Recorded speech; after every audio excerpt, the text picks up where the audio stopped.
Hey guys, tonight we're tackling what might be the most universally cringeworthy dream that's ever haunted human sleep.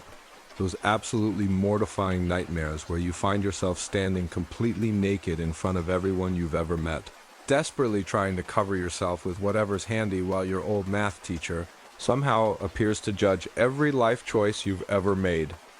And when I say this is universal, I mean it's the kind of dream that unites everyone from medieval peasants to modern CEOs in shared psychological horror.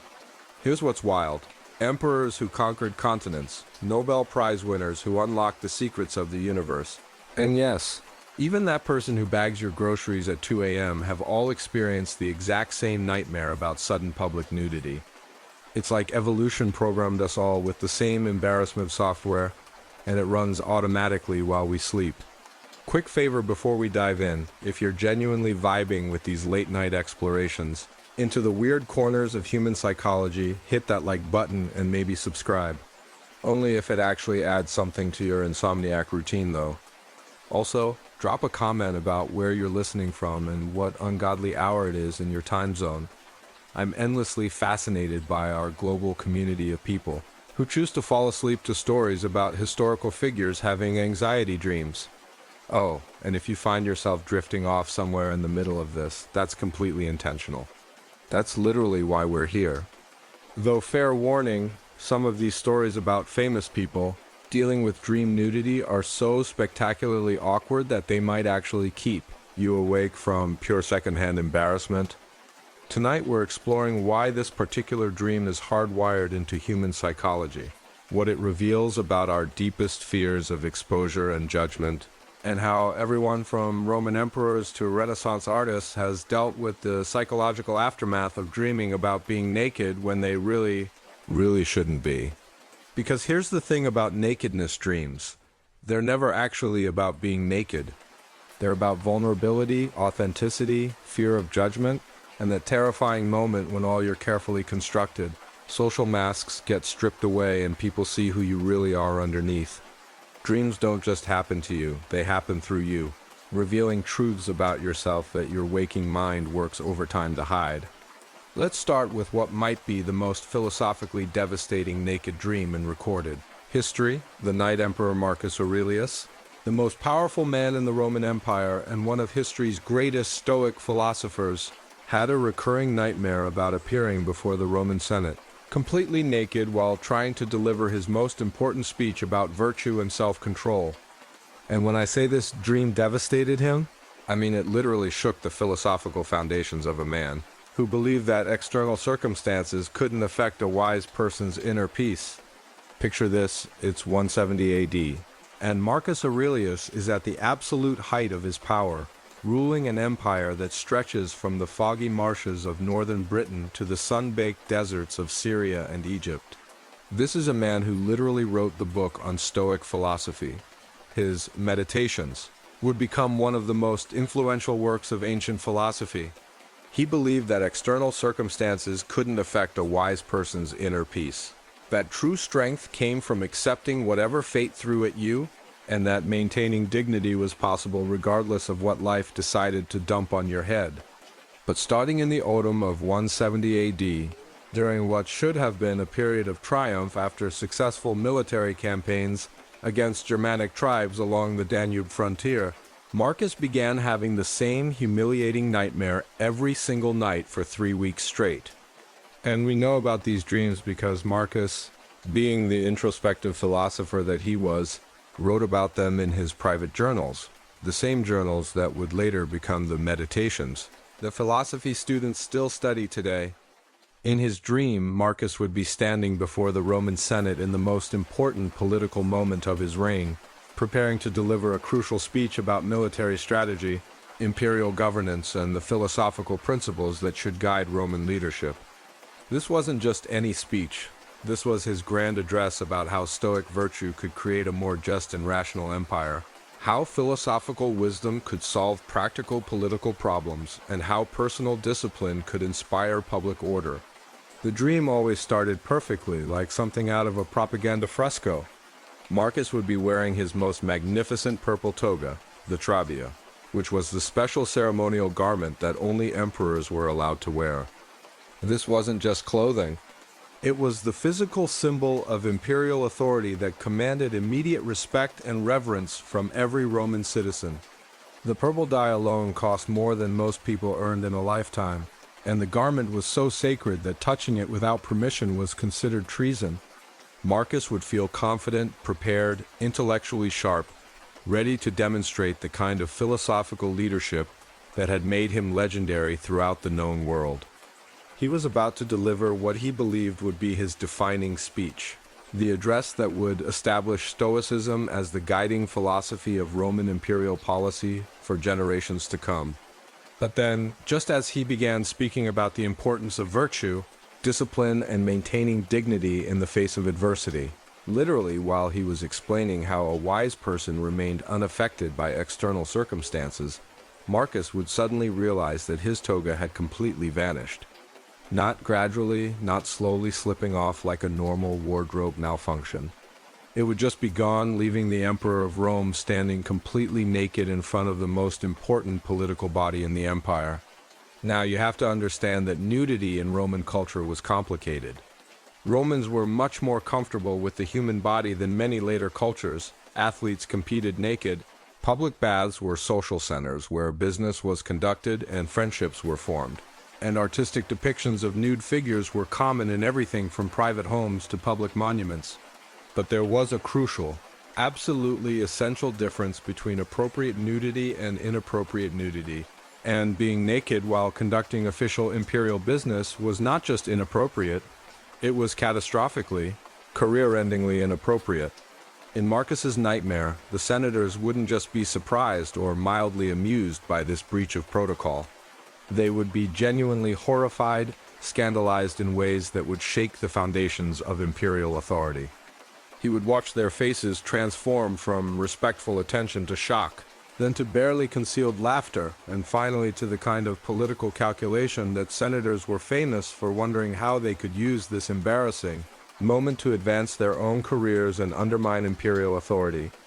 But here's where the dream becomes truly psychologically torturous for a Stoic philosopher. Marcus would find himself completely unable to maintain the emotional equilibrium that was central to his philosophical identity. Instead of responding with the wise acceptance of circumstances beyond his control that he preached in his philosophical writings, he would panic. Not just mild embarrassment or dignified concern, but full-scale psychological meltdown. Marcus would start frantically trying to cover himself with his hands while simultaneously attempting to continue delivering his speech as if nothing unusual was happening. He would be explaining the importance of maintaining imperial dignity while obviously failing to maintain any dignity himself.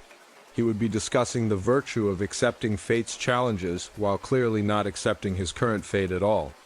The senators would begin whispering among themselves, pointing and snickering while Marcus attempted to project authority and wisdom despite being obviously, undeniably naked. Some would be taking notes, apparently documenting this imperial embarrassment for future political use. Others would be sketching quick drawings that would probably end up as graffiti in Roman taverns. Foreign ambassadors would be present, representing kingdoms and provinces throughout the empire, all witnessing the mighty Roman emperor reduced to a naked man trying to hide behind a podium. What made this dream particularly devastating for Marcus was that it forced him to confront the enormous gap between his philosophical ideals and his actual psychological responses. In his writings, he advocated for complete indifference to external circumstances and other people's opinions. He taught that a wise person's happiness and dignity were completely internal, unaffected by anything that happened in the external world. But in his dream, Marcus was reduced to an embarrassed, panicked man desperately trying to preserve his social image and political authority. Every philosophical principle he had spent decades developing and teaching was being violated by his own behavior. He was proving to himself that he didn't actually believe the things he preached to others. The worst part of the nightmare was always the ending. Marcus would realize that his attempts to continue the speech while naked were making everything infinitely worse. The senators would stop taking him seriously. Foreign ambassadors would lose respect for Roman authority. and he would watch his political effectiveness crumble in real time, because he couldn't accept the simple fact of his unexpected nudity. Marcus would try to make jokes about the situation, attempting to use humor to deflect attention from his nakedness, but his jokes would fall flat and make him seem even more desperate and undignified. He would attempt to reference Stoic teachings about the unimportance of the body, but this would only highlight the obvious contradiction between his philosophy and his current panic. Marcus became so disturbed by these recurring dreams that he started consulting with the best physicians, dream interpreters, and fellow philosophers available in the Roman Empire. The Stoic interpretation, developed by his philosophical advisors, was that the dreams represented his unconscious fear that his philosophical teachings might be exposed as inadequate or hypocritical, leaving him intellectually naked before people who expected wisdom and strength. According to Stoic dream analysis, the toga represented Marcus's philosophical authority and the respect that people had for his intellectual leadership. Losing the toga in front of the Senate symbolized his fear that his ideas might be revealed as false or insufficient, leaving him exposed as just another flawed human being rather than the wise philosopher-emperor that people believed him to be. But the dreams also revealed Marcus's deep anxiety about the performance of imperial authority and the relationship between personal authenticity and public leadership. Being emperor required projecting an image of divine appointment and natural superiority that Marcus, as a thoughtful philosopher, understood to be at least partially artificial. Every emperor had to maintain the fiction that they were specially chosen by the gods and naturally superior to ordinary humans. The naked dreams forced Marcus to confront his fears about what would happen if people saw through the imperial persona to the ordinary, vulnerable human being underneath. What if the citizens of Rome discovered that their philosopher-emperor was just as insecure, flawed, and psychologically vulnerable as everyone else? What if his wisdom was just intellectual performance rather than genuine insight? Marcus tried various strategies to stop the recurring nightmares, approaching them with the same systematic thinking that he applied to military campaigns and philosophical problems. He experimented with changing his sleeping arrangements, sleeping in different rooms of the imperial palace, to see if the environment affected his dream content. He adjusted his diet, eliminating foods and drinks that might contribute to vivid or disturbing dreams.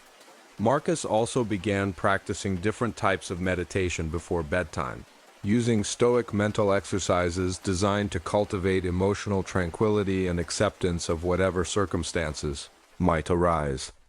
He would spend hours before sleep visualizing challenging situations and practicing his responses, hoping to train his unconscious mind to maintain philosophical composure even in dreams. But perhaps most tellingly, Marcus began paying obsessive attention to his actual toga and imperial regalia during his waking hours.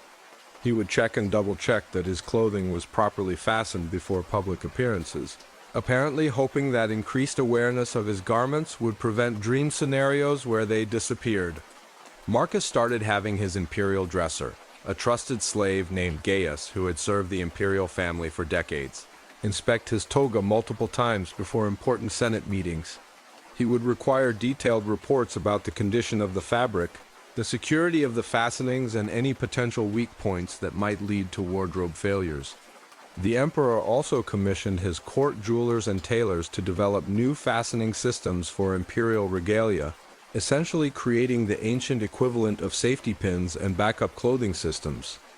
These innovations were presented as improvements to imperial dignity and ceremonial magnificence, but they were really psychological security measures designed to prevent Marcus's nightmare from becoming reality. The dreams finally stopped when Marcus made a decision that was both practical and philosophically significant. He began including discussions of vulnerability and authentic humanity in his imperial speeches and philosophical writings. Instead of maintaining a facade of philosophical perfection and imperial invincibility, he started acknowledging the challenges and uncertainties that all people, including emperors, faced in trying to live wisely and govern effectively. This change in his public presentation was revolutionary for Roman imperial culture, which had traditionally emphasized the divine nature and perfect wisdom of emperors. Marcus began talking openly about his own struggles with anger, frustration, and doubt, treating these as normal human experiences rather than shameful failures of philosophical discipline. Marcus started using his imperial speeches to teach practical philosophy that acknowledged human limitations rather than promoting impossible ideals of emotional perfection. He would discuss the difficulties of making good decisions with incomplete information, the challenges of maintaining patience when dealing with incompetent subordinates, and the ongoing effort required to live according to philosophical principles. This change in his public presentation seemed to resolve whatever psychological tension was creating the naked dreams. Marcus later wrote in his meditations that the nightmares had taught him important lessons about the relationship between authentic leadership and the courage to appear vulnerable in front of others. The naked dreams helped Marcus understand that true philosophical authority came from honest self-awareness and the willingness to admit limitations, rather than from projecting false images of perfect wisdom and unshakable composure. His nightmares about being literally naked in public had taught him the value of being emotionally and intellectually naked in his leadership. The lasting impact of Marcus's naked dreams can be seen in his philosophical writings from this period, which show increased emphasis on humility, self-awareness, and the importance of acknowledging one's limitations rather than projecting false authority. His nightmare about being literally exposed had helped him become more authentically exposed in his thinking and teaching. Marcus began writing about the emperor's duty to model honest self-examination rather than imperial perfection. He argued that leaders serve their people better by demonstrating how to struggle with challenges, rather than pretending that they had transcended all human difficulties. The psychological transformation that Marcus experienced as a result of his naked dreams ultimately made him a more effective emperor and a more genuine philosopher.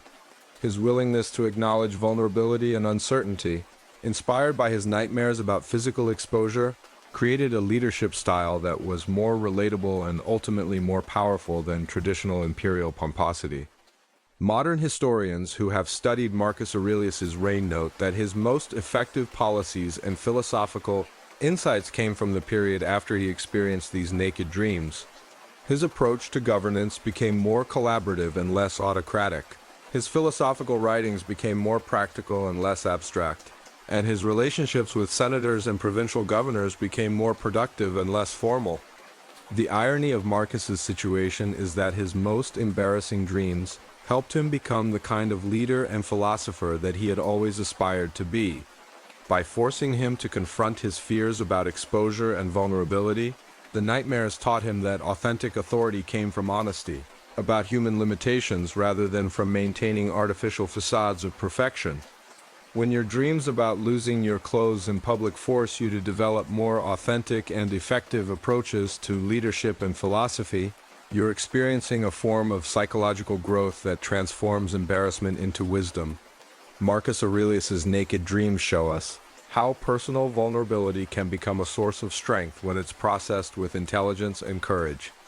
The emperor's experience also demonstrates how the pressure to maintain public personas can create psychological tensions that manifest in dream content, and how resolving those tensions often requires greater authenticity and self-acceptance rather than better performance techniques or stronger psychological defenses.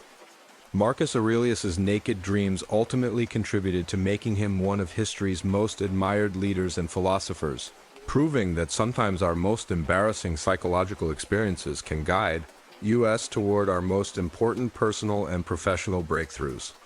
Leonardo da Vinci had recurring dreams that turned his most famous anatomical drawing, the Vitruvian Man, into a living, breathing nightmare where he would find himself as the naked figure in the center of the perfect proportions, but everyone who came to view his masterpiece would point out every physical flaw and imperfection in his actual body compared to the idealized version he had created. And when I say this destroyed him psychologically, I mean it challenged everything Leonardo believed about art, science, and the pursuit of perfection in ways that would influence Renaissance thinking for centuries. Picture this, it's around 1495 in Milan, and Leonardo is at the peak of his artistic and intellectual powers.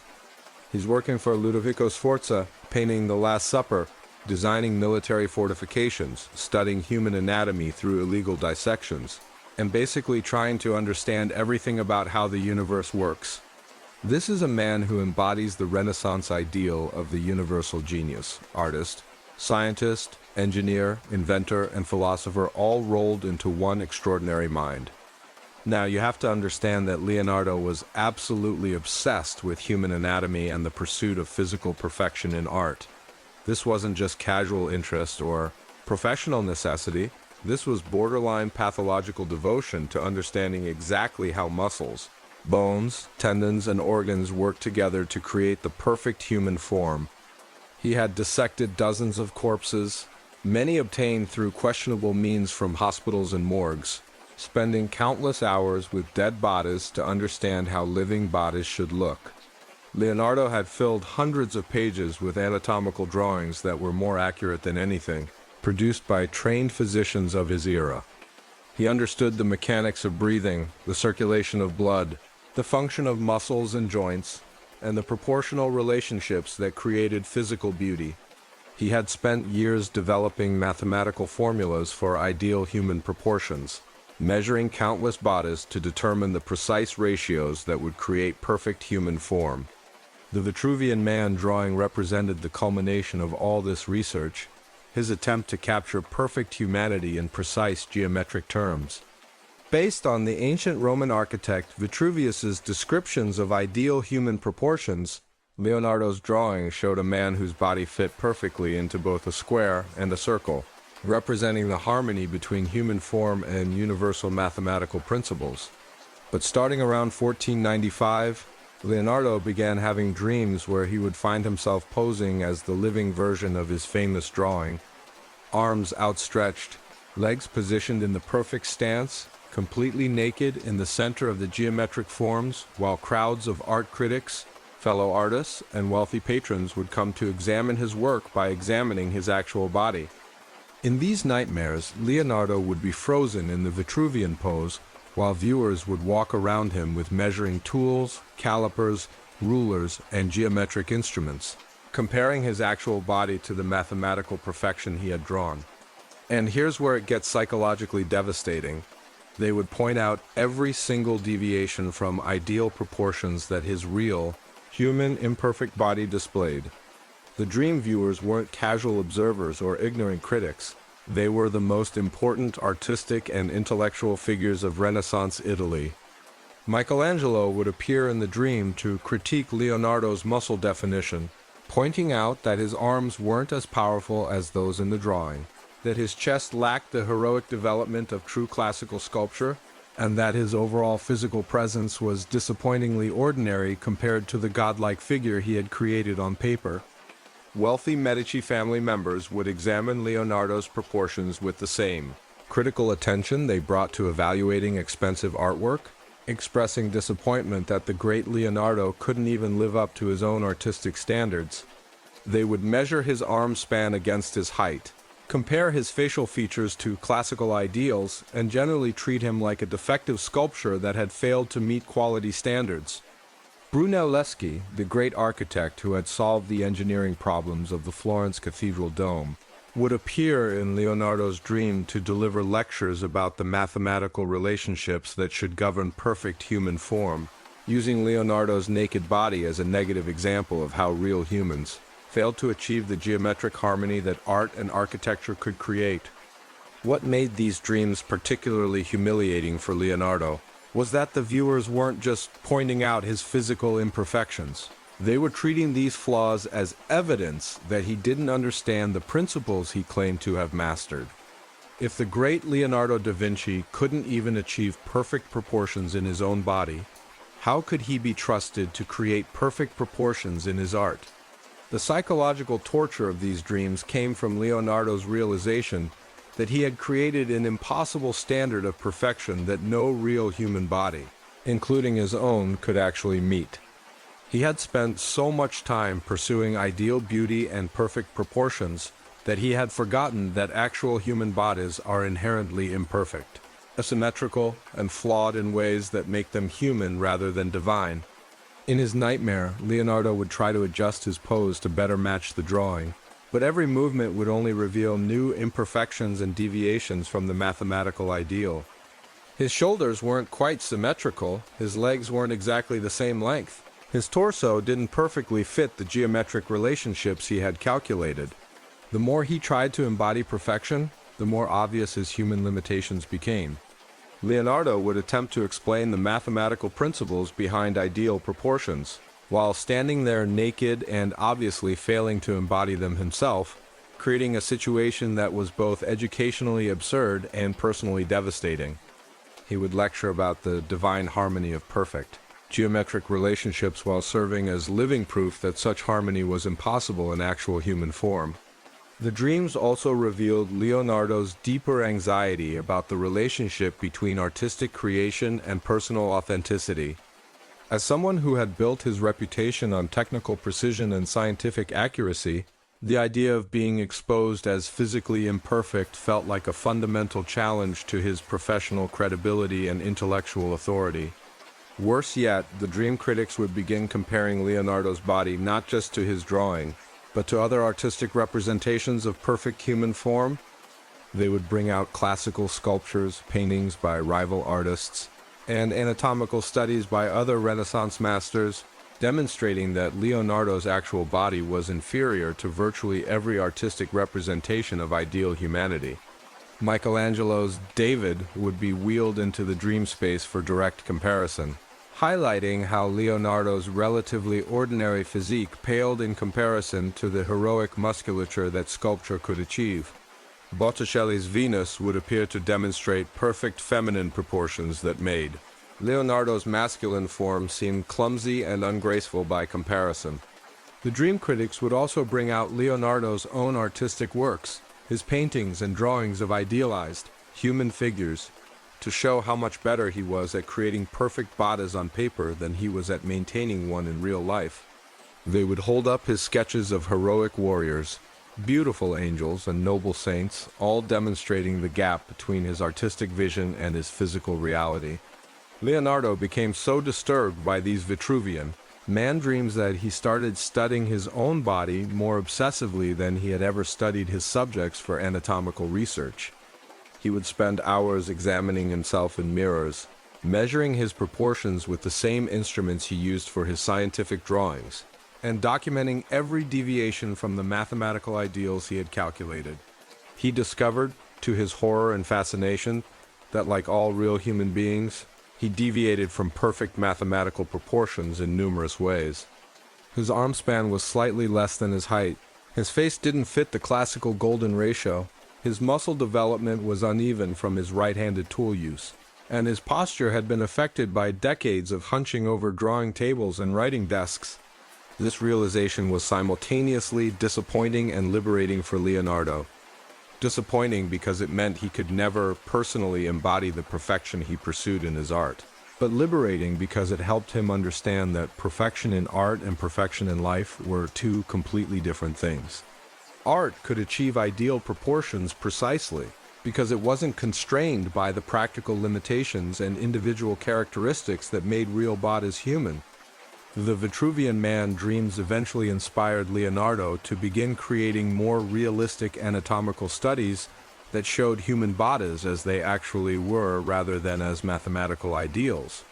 He started drawing figures with asymmetries, individual characteristics, and the kind of specific details that made them recognizable as particular people rather than abstract representations of perfect humanity. Leonardo's later anatomical work shows increased attention to individual variation, aging processes, disease effects, and all the ways that real human bodies deviate from classical ideals, while still being beautiful and functionally effective. His drawings of elderly people, pregnant women, and individuals with physical disabilities demonstrate his growing appreciation for the diversity and resilience of actual human form. The dreams also influenced Leonardo's approach to portrait painting, inspiring him to develop techniques that captured the specific characteristics and personality of individual subjects rather than trying to make everyone conform to idealized standards. His later portraits show more psychological depth and individual character, suggesting that his naked dreams had taught him to value authenticity over perfection. But perhaps most importantly, the Vitruvian Man dreams helped Leonardo develop a more sophisticated understanding of the relationship between scientific observation and artistic creation. He learned that art served different purposes than science. Science sought to understand how things actually worked, while art could explore how things might work under ideal conditions. Leonardo began writing about the importance of studying real human bodies precisely because they deviated from mathematical ideals. The variations, asymmetries, and individual characteristics that made real bodies imperfect also made them more interesting, more expressive, and ultimately more beautiful than any mathematical formula could capture. His notebooks from this period include observations about how physical flaws often contributed to individual beauty and character expression. A slightly asymmetrical smile could be more compelling than perfect symmetry. Unusual proportions could create more memorable and distinctive appearance, and the signs of aging or physical work could add dignity and authenticity that idealized youth could never achieve. The psychological impact of the Vitruvian dreams extended beyond Leonardo's artistic work to influence his broader approach to learning and discovery. He became more interested in understanding the beautiful complexity of how things actually worked rather than imposing preconceived ideas about how they should work. Leonardo started approaching his engineering and invention projects with similar appreciation for the gap between theoretical perfection and practical effectiveness. His designs for flying machines, military equipment, and architectural projects began showing more attention to real-world constraints and human limitations rather than pursuing pure mathematical elegance. The dreams also affected Leonardo's social relationships and his approach to collaboration with other artists and intellectuals. He became more accepting of individual differences and less judgmental about people who didn't meet classical standards of beauty, intelligence, or achievement. His workshop became known for its inclusion of assistants and apprentices with diverse backgrounds and abilities. Leonardo's later writings show increased humility about the limitations of human knowledge and the importance of continuous learning, rather than claiming to have achieved perfect understanding. His famous statement that, "I have offended God and mankind because my work did not reach the quality it should have," reflects the kind of realistic self-assessment that his naked dreams had taught him to embrace. The Vitruvian Man dreams ultimately helped Leonardo become a more complete and authentic Renaissance figure. Instead of pursuing impossible perfection in all areas, he learned to appreciate the beauty and value of human limitation, individual variation, and the ongoing process of learning and discovery. Modern art historians who have studied Leonardo's development recognize the period after his Vitruvian dreams as a turning point when his work became more psychologically sophisticated and emotionally resonant. His later paintings show greater depth of character and more nuanced understanding of human complexity than his earlier, more technically perfect works. The dreams also contributed to Leonardo's reputation as a teacher and mentor who could help other artists develop their individual strengths, rather than forcing them to conform to rigid technical standards. His students and collaborators reported that he was more interested in helping them discover their own artistic voices than in training them to imitate his techniques. Perhaps most significantly, Leonardo's Vitruvian Man dreams helped establish new standards for Renaissance thinking about the relationship between ideal and reality. His example influenced other artists and intellectuals to embrace the complexity and individuality of actual human experience rather than pursuing abstract perfection that ignored practical constraints and personal differences. The psychological lesson of Leonardo's dreams seems to be that true mastery comes from understanding and accepting limitations rather than denying them. His nightmares about failing to embody his own artistic ideals taught him that authenticity and individual character were more valuable than mathematical perfection. Leonardo's case also demonstrates how embarrassing dreams can serve positive psychological functions by forcing people to confront unrealistic expectations and develop more sustainable approaches to excellence. His naked dreams helped him transition from pursuing impossible perfection to celebrating achievable authenticity. When your dreams turn your greatest artistic achievement into a source of personal humiliation, You have a choice between abandoning your standards or developing more realistic and compassionate approaches to excellence. Leonardo chose the path of growth, allowing his embarrassing dreams to teach him valuable lessons about art, science, and human nature.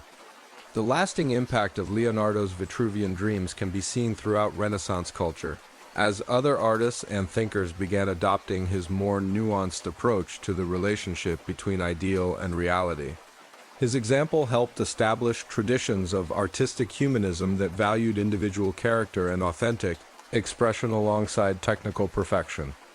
Modern understanding of Leonardo's Vitruvian man dreams recognizes them as examples of how creative individuals can be both inspired and tormented by their own artistic vision. The gap between what we can imagine and what we can achieve is often the source of both our greatest achievements and our deepest psychological struggles. When your naked dreams force you to confront the difference between artistic ideals and human reality, you're experiencing the kind of psychological growth that can transform both your work and your understanding of what it means to be human. Leonardo da Vinci's embarrassing dreams ultimately helped him become not just a better artist, but a more complete and wise human being. Benjamin Franklin, one of America's founding fathers and a man famous for his wit, wisdom, and unshakable social confidence, had an incredibly anxiety-provoking dream about showing up to the Constitutional Convention completely naked while all the other delegates remained fully clothed and continued conducting the most important political business in American history as if nothing unusual was happening. And when I say this dream devastated him psychologically, I mean it challenged everything Franklin believed about dignity, authority, and his role in creating the new American nation. This dream occurred during the summer of 1787, when Franklin was 81 years old and serving as the oldest delegate to the Constitutional Convention in Philadelphia. Despite his advanced age, Franklin was still one of the most intellectually sharp and politically influential people in the room, and his opinions carried enormous weight in the debates about how to structure the new American government. This was the guy who had helped draft the Declaration of Independence, negotiated the Treaty of Paris that ended the Revolutionary War, and basically invented the idea of American diplomacy. But Franklin's naked dream revealed deep anxieties about aging, relevance, and whether his contributions to the new nation would be taken seriously despite his obvious physical decline and the fact that he was old enough to be the grandfather of most other delegates. At 81, Franklin was not just elderly by 18th century standards. He was practically ancient, living in an era when most people died before reaching 60. In his dream, Franklin would arrive at Independence Hall for what he knew was going to be a crucial day of constitutional debate. Maybe the discussion about federal taxation powers, or the arguments about representation in Congress, or the heated negotiations about slavery and how it would affect the new government structure. These were literally the conversations that would determine whether the United States would become a functional nation or collapse into a collection of squabbling state governments. But instead of wearing his usual formal attire, the dark coat, knee breeches, silk stockings, and buckled shoes that were essential for maintaining dignity and authority in 18th century political settings, Franklin would find himself completely nude while everyone else was dressed in their finest political garb. George Washington would be there in his imposing military bearing and perfectly tailored clothes. Alexander Hamilton would be immaculate in his fashionable New York style, and James Madison would be scholarly and proper in his Virginia gentleman's attire. What made this dream particularly embarrassing for Franklin was that in real life, he was already self-conscious about his age and physical condition in ways that he tried to hide behind humor and intellectual bravado. At 81, he was suffering from gout that made it difficult to walk, kidney stones that caused constant pain, bladder problems that created embarrassing social situations, and the general physical deterioration that comes with extreme old age in an era without modern medical care. Franklin was often the oldest person in any room by several decades, and he worried constantly that younger delegates might dismiss his ideas as the confused ramblings of an old man whose best days were decades behind him. He had been a major figure in American politics since before most of the other delegates were born, But he also understood that past achievements didn't guarantee current relevance in rapidly changing political circumstances. In his naked dream, Franklin would try to participate in the constitutional debates while being obviously, undeniably nude and increasingly aware that his aged body was on full display for the most important political leaders in America. He would attempt to deliver his famous speeches about compromise, practical governance, and the importance of balancing competing interests while his physical vulnerability was impossible to ignore. Picture Franklin trying to explain the necessity of bicameral legislature while standing there naked, with his 81-year-old body showing all the effects of 8 decades of living, working and indulging in the pleasures that had made him famous throughout Europe and America. His colleagues would be taking detailed notes about constitutional principles while Franklin delivered his insights about federal structure without any clothes on. Alexander Hamilton would be scribbling furiously about taxation policy while Franklin stood there naked trying to explain the importance of compromise between large and small states. James Madison would be drafting constitutional language while Franklin attempted to deliver his thoughts about executive power despite being completely exposed and physically vulnerable. The psychological horror of the dream came from Franklin's realization that even though he was physically exposed and vulnerable, the political work had to continue. The Constitution couldn't wait for him to find clothes, recover his dignity, or address his personal embarrassment. The future of American democracy was being decided whether or not Benjamin Franklin had pants on. What made this even more psychologically complex was that Franklin understood better than anyone how much 18th century political authority depended on maintaining proper social appearances and projecting an image of dignity, competence, and respectability. Political leaders were expected to embody the virtues and qualities that citizens wanted to see in their government. In Franklin's naked dream, he would watch other delegates politely pretending not to notice his condition while continuing to engage with his political ideas. George Washington would maintain his usual dignified composure while discussing executive powers with a naked Franklin. Thomas Jefferson, when he appeared in the dream, would continue their philosophical conversations about democracy and natural rights, as if Franklin's nudity was completely irrelevant to the intellectual content of their discussions. But Franklin could see in their eyes, or thought he could see, the kind of polite concern and barely concealed pity that people show when dealing with elderly relatives who are losing their mental faculties. Were they listening to his constitutional insights, or were they just being kind to a confused old man who didn't realize he wasn't wearing clothes?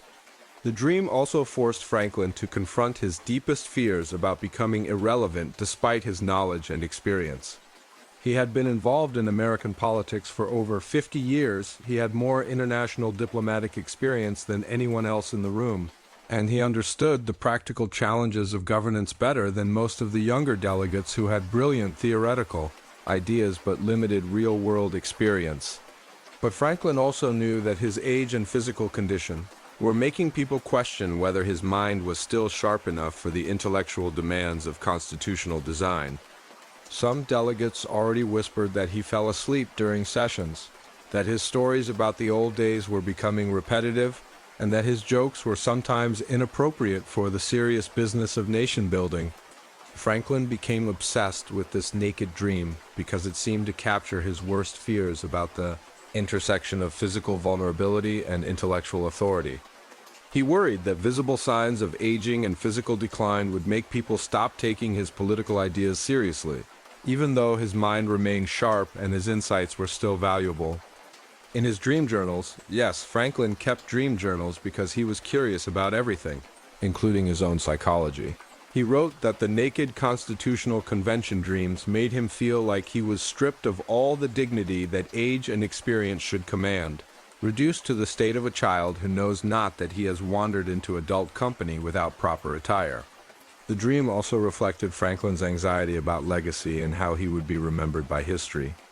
He had been a major figure in American politics for decades, but he understood that the Constitutional Convention might be his last chance to shape the nation's future. The idea of being literally and figuratively exposed during this crucial moment was terrifying for someone who had spent his entire life carefully constructing his public image. Franklin dealt with his naked dream anxiety by becoming even more meticulously prepared for each day's constitutional debates. He would spend hours reviewing his notes, researching constitutional precedents from other nations, and developing detailed talking points about every issue that might arise during the convention proceedings. He also began paying much more attention to his personal appearance and dress, apparently hoping that impeccable grooming and formal attire would provide psychological protection against the vulnerability he experienced in his dreams. Franklin commissioned new clothes from the best tailors in Philadelphia, invested in elegant accessories, and made sure that his appearance projected authority and competence rather than frailty and decline. But perhaps most importantly, Franklin began using his naked dream anxiety as motivation to make his intellectual contributions more valuable and memorable.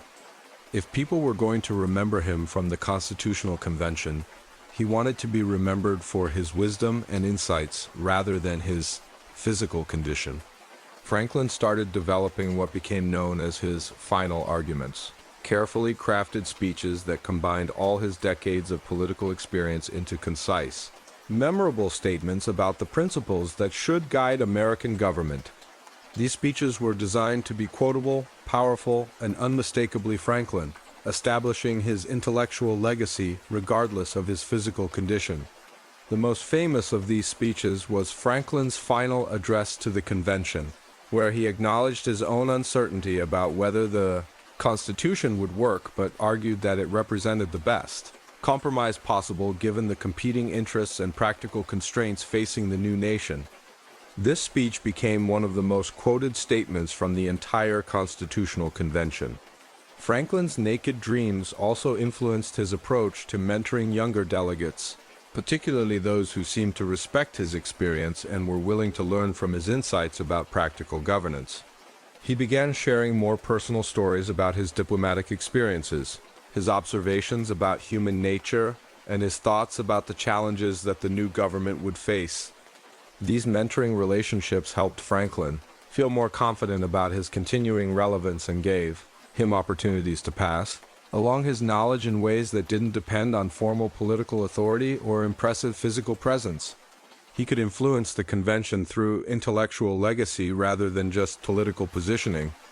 The naked dreams ultimately helped Franklin develop a more philosophical approach to aging and relevance that would influence American thinking about the relationship between experience and authority. He realized that intellectual nudity, being honest about what you know and what you don't know, was more important than maintaining artificial dignity or pretending to be something you're not. Franklin began writing and speaking more openly about the limitations of human knowledge and the importance of intellectual humility in political decision-making. He argued that the Constitution should be designed to work despite human flaws and limitations, rather than assuming that future leaders would be wiser or more virtuous than current ones.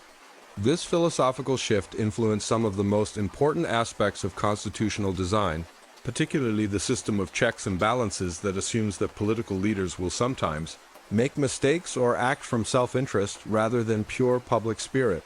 Franklin's acceptance of human limitation, inspired partly by his naked dreams, contributed to creating a more realistic and durable system of government. The psychological transformation that Franklin experienced as a result of his naked dreams extended beyond his political work to affect his approach to his final years and his thinking about mortality and legacy. He became more focused on intellectual and moral contributions rather than maintaining social status or physical dignity. Franklin's famous final years, when he became increasingly involved in anti-slavery activism despite the political costs, reflect the kind of authentic moral courage that his naked dreams had taught him to embrace. He learned to prioritize honest conviction over social acceptance, intellectual integrity over political convenience. The dreams also influenced Franklin's approach to writing and public communication during his final years. His late essays and letters show increased willingness to discuss difficult topics, acknowledge personal failures, and admit uncertainty about complex questions. This intellectual honesty made his writing more relatable and ultimately more influential. Modern historians who have studied Franklin's final years note that his most important contributions to American political culture came after he experienced these naked constitutional dreams. His example of aging gracefully while maintaining intellectual courage influenced American attitudes about the relationship between age, wisdom, and political authority. Franklin's naked dreams also contributed to his development of what became known as democratic dignity, the idea that political authority should come from the quality of your ideas and the service you provide rather than from artificial social markers or impressive personal characteristics. This concept influenced American political culture in ways that distinguished it from European traditions that emphasized aristocratic bearing, inherited status, and formal social hierarchies. Franklin's example showed that democratic leaders could maintain authority through intellectual honesty and practical wisdom rather than through impressive physical presence or social pretension. The Constitutional Convention delegates who worked closely with Franklin during his final political service often commented on how his willingness to acknowledge his limitations and uncertainties actually enhanced rather than diminished his influence on their deliberations. His intellectual humility made his insights more credible and his arguments more persuasive. Franklin's case also demonstrates how embarrassing dreams can serve positive psychological functions for older adults who are struggling with issues of relevance, dignity, and legacy. His naked dreams forced him to develop more authentic and sustainable approaches to authority that didn't depend on maintaining artificial facades or denying the realities of aging. The psychological lesson of Franklin's naked constitutional dreams seems to be that true leadership comes from honest self-awareness and the courage to contribute your best thinking regardless of how others might perceive your personal vulnerabilities. His nightmares about being exposed taught him that intellectual and moral exposure could be sources of strength rather than weakness. Franklin's experience also shows how dreams about vulnerability can motivate people to focus on their most important contributions and develop more authentic approaches to authority and influence. His embarrassing dreams helped him identify what really mattered about his legacy and how he wanted to be remembered. When your dreams about being naked in the most important meeting of your life force you to develop more genuine and effective approaches to leadership and legacy, you're experiencing the kind of psychological growth that can transform both personal anxiety and professional effectiveness. Benjamin Franklin's naked Constitutional Convention dreams ultimately helped him become not just a more authentic founding father, but a more complete and wise human being who could model democratic dignity and intellectual courage for future generations of American leaders.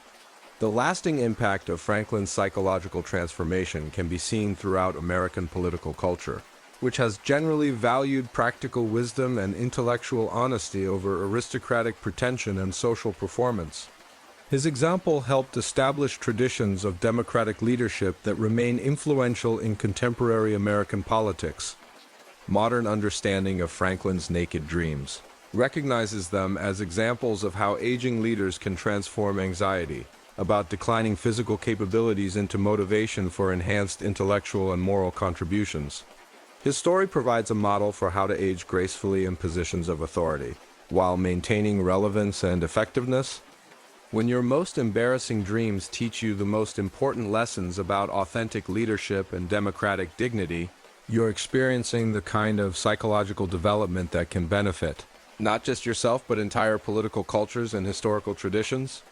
Virginia Woolf had recurring nightmares about hosting literary salons in her Bloomsbury home, where she would realize mid-conversation that she was completely naked while discussing the most sophisticated intellectual topics with the most important writers and thinkers of her era. And when I say this devastated her psychologically, I mean it challenged everything Woolf believed about intellectual authority, feminine respectability, and her ability to command respect in a male-dominated literary world through the power of her mind rather than her body. What made these dreams particularly devastating was that in her naked state, every word she spoke would be scrutinized not just for its literary merit, but as evidence of her mental state and intellectual competence. This was during the 1920s, when Woolf was establishing herself as one of the leading voices in modernist literature, but was also struggling with the mental health challenges that would affect her throughout her life and ultimately contribute to her tragic death. Picture this. It's 1925, and Virginia Woolf is at the height of her literary powers, having just published Mrs. Dalloway to critical acclaim and widespread recognition as one of the most innovative novels of the modern era. She's living in Bloomsbury with her husband Leonard, surrounded by the most intellectually stimulating circle of writers, artists, and thinkers in London. The Bloomsbury group includes figures like E.M. Forster, John Maynard Keynes, Lytton Strachey, and her sister Vanessa Bell, creating an environment where ideas about literature, psychology, sexuality, and social reform are discussed with unprecedented openness and sophistication. These Thursday evening gatherings at the Woolf House had become legendary in London intellectual circles. Writers, critics, economists, and philosophers would come to discuss everything from stream of consciousness, narrative technique, to the psychology of character development, from Freudian analysis to the future of English literature. These salons were Virginia's domain, where she felt most confident and intellectually alive, demonstrating her brilliant mind and establishing her authority in a literary world that was still largely dominated by men. But starting in early 1925, Virginia began having recurring dreams where these intellectual gatherings would transform into psychological nightmares that exposed her deepest fears about being a woman writer in a world that questioned whether women could produce serious literature.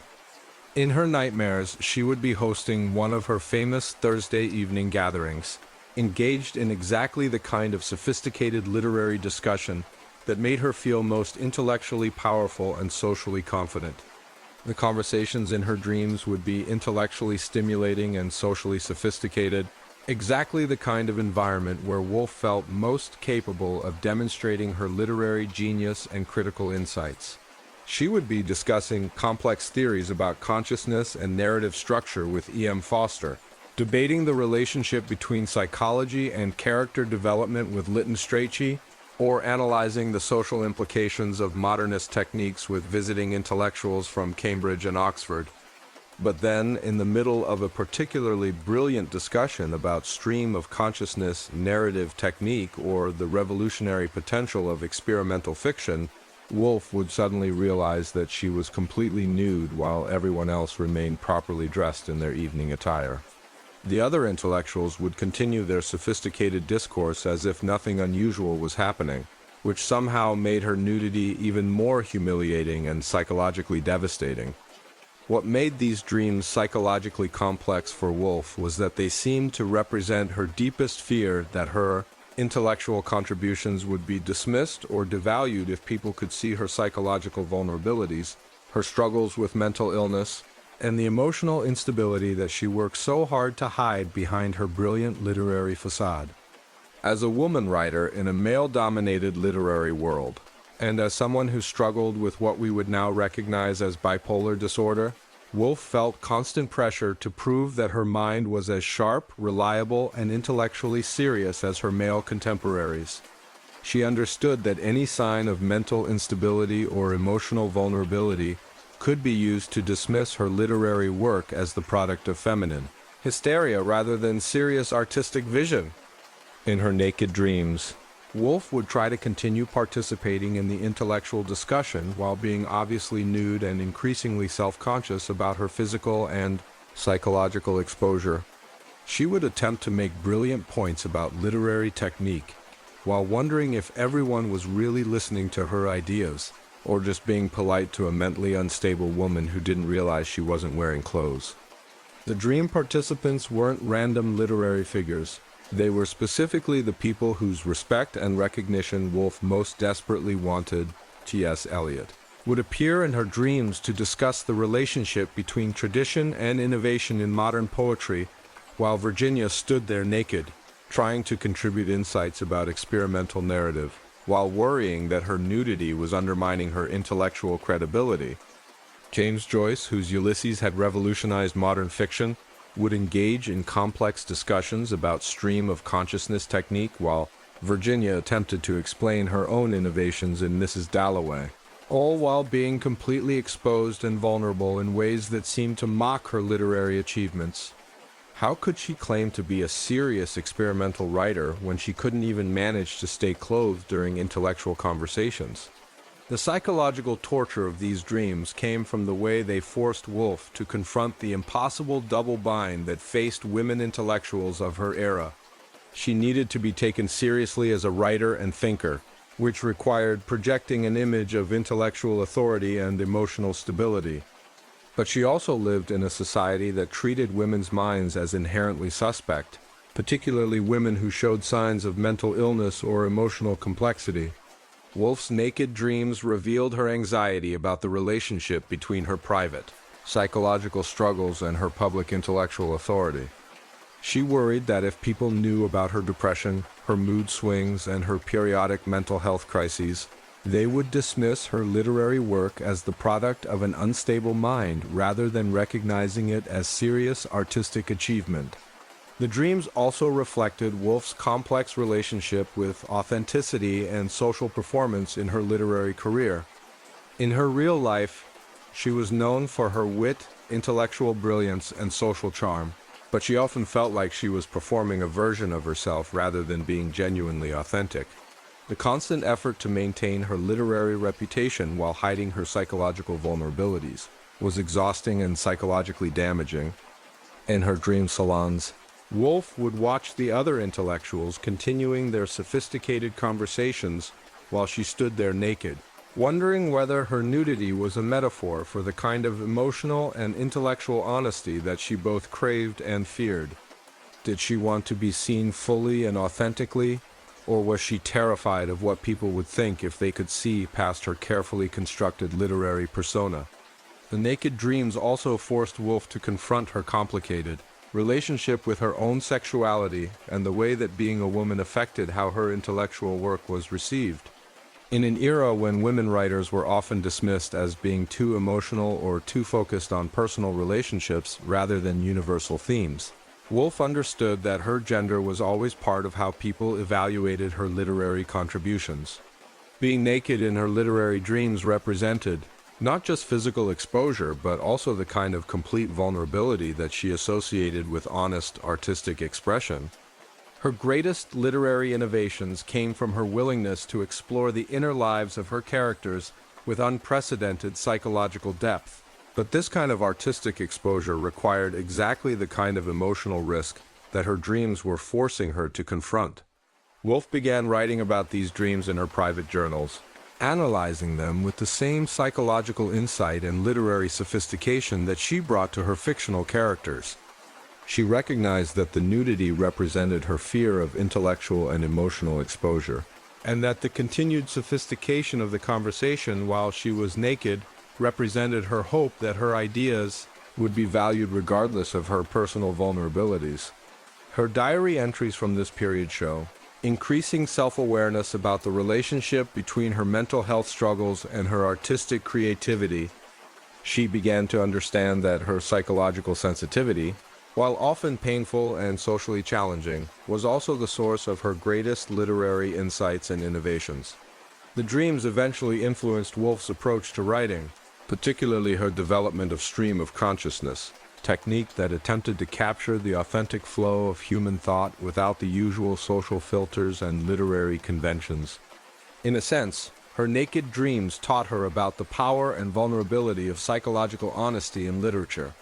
Woolf's later novels, particularly To the Lighthouse and The Waves, show increased willingness to explore the kind of emotional and psychological exposure that her dreams had forced her to confront. These works demonstrate a new level of artistic courage that allowed her to write about mental illness, family dynamics, and the inner lives of women with unprecedented honesty and complexity. The naked salon dreams also influenced Woolf's thinking about the relationship between private psychological experience and public artistic expression. She began to develop theories about how women writers could use their emotional and psychological insights as sources of literary strength rather than as vulnerabilities to be hidden or overcome. In her essay, A Room of One's Own, Woolf wrote about the importance of women having economic and social independence that would allow them to write, honestly about their experiences without worrying about social disapproval or economic consequences.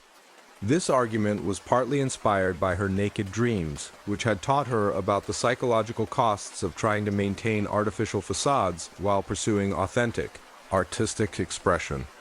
Woolf also began developing what she called feminine sentence structure writing techniques that could capture the rhythms and patterns of women's thought and experience in ways that traditional literary forms couldn't accommodate. This innovation was directly connected to her dreams about intellectual nudity, which had forced her to think about what honest, unguarded expression might look like in literary form.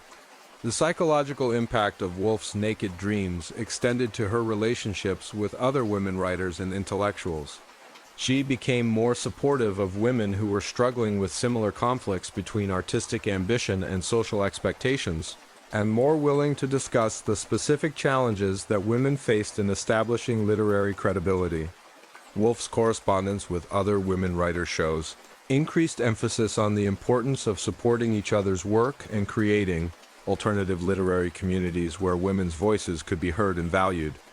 She understood that the kind of intellectual exposure that her dreams had forced her to confront was easier to manage when it occurred in supportive rather than judgmental environments.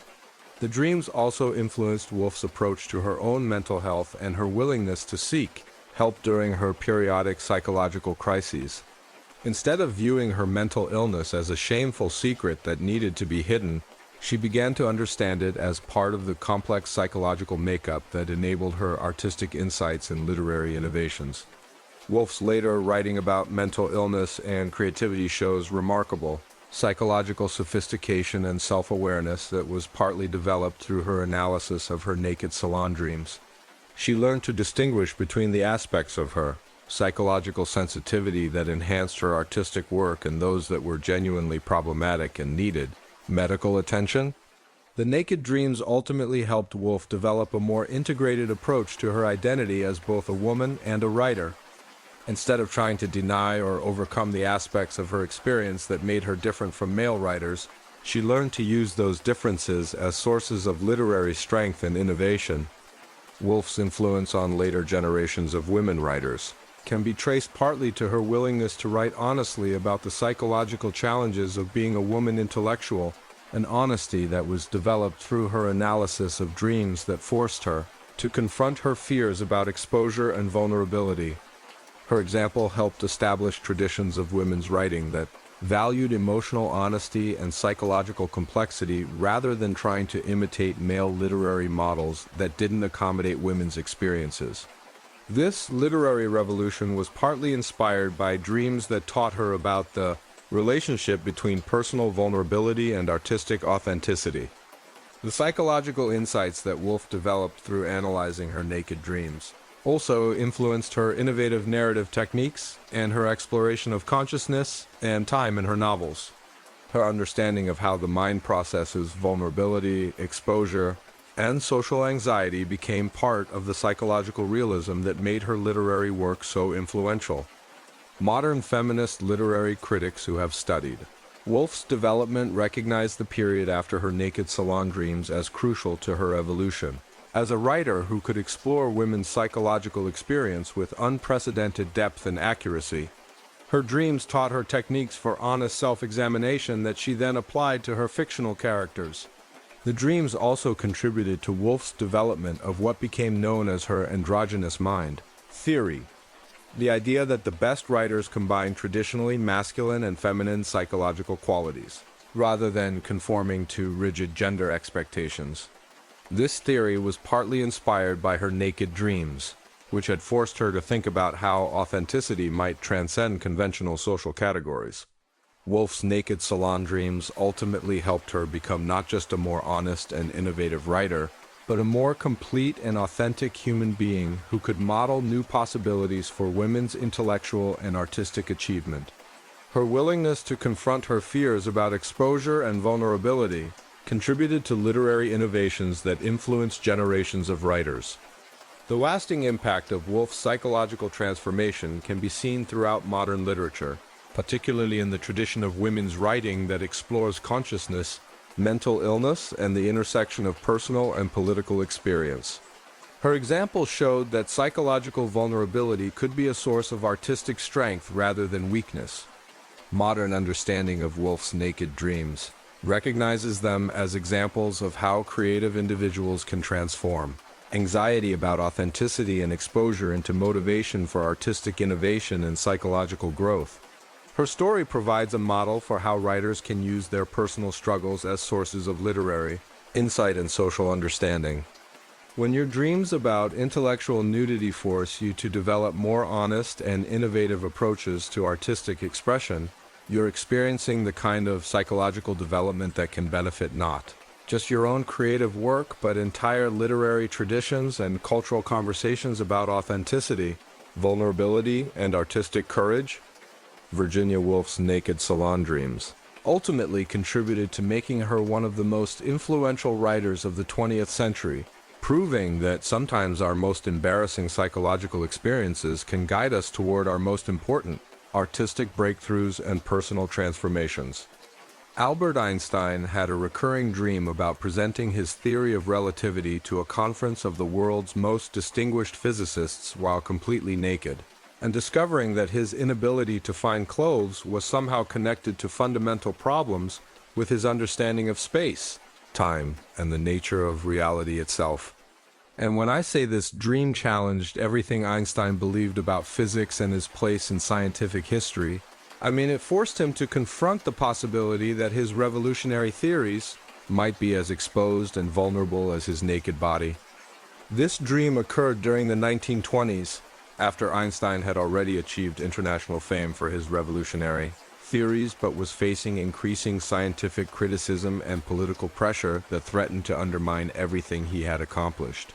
His work was challenging fundamental assumptions about physics that had been accepted for centuries, and many established scientists were resistant to ideas that seemed to contradict common sense and everyday experience. Picture this, it's 1925, and Einstein is at the peak of his scientific fame, but also at the center of unprecedented controversy. His theories of special and general relativity have revolutionized physics, earned him the Nobel Prize, and made him the most famous scientist in the world. But they've also made him enemies among traditionalist physicists who believe his ideas are too radical, too abstract, and too far removed from experimental verification to be trusted. Einstein is also facing increasing anti-Semitic attacks from German nationalists who are using his Jewish identity and his internationalist political views to undermine his scientific credibility. The rise of Nazi ideology is creating an environment where scientific ideas are being judged as much for their political implications as for their empirical accuracy. In Einstein's recurring naked dream, he would be standing before an assembly of Nobel Prize winners, university professors, and scientific luminaries from around the world, preparing to defend his theories about the relationship between space and time to the most critical and intellectually demanding audience imaginable. The setting would be formal and intimidating. A grand lecture hall filled with the most brilliant minds in physics, all waiting to hear Einstein explain concepts that seemed to defy logical understanding and challenge everything they thought they knew about the universe. The dream conference would include figures like Max Planck, the founder of quantum theory, Niels Bohr, who had revolutionized atomic physics, Werner Heisenberg, whose uncertainty principle was challenging traditional ideas about scientific measurement, and other giants of 20th century physics who represented both collaboration and competition in Einstein's scientific career. But just as Einstein began his presentation, explaining how mass curves space-time, how the speed of light remains constant regardless of the observer's motion, and how gravity is actually the curvature of space-time rather than a traditional force, he would realize that he was completely nude while everyone else was dressed in proper academic attire. The distinguished physicists would continue listening to his lecture with serious expressions, taking notes and asking technical questions as if his nudity was completely irrelevant to the scientific discussion. Max Planck would be nodding thoughtfully while Einstein explained the photoelectric effect without any clothes on. Niels Bohr would be preparing detailed questions about wave-particle duality while Einstein stood there naked trying to draw diagrams on the blackboard. What made this dream particularly anxiety-provoking for Einstein was that it seemed to represent his fear that his revolutionary ideas might be fundamentally flawed or incomplete, leaving him intellectually naked before his peers in ways that would be even more devastating than physical exposure. He worried that despite the mathematical elegance of relativity theory, there might be obvious problems that he couldn't see, just as he couldn't see his own nudity until it was too late to do anything about it.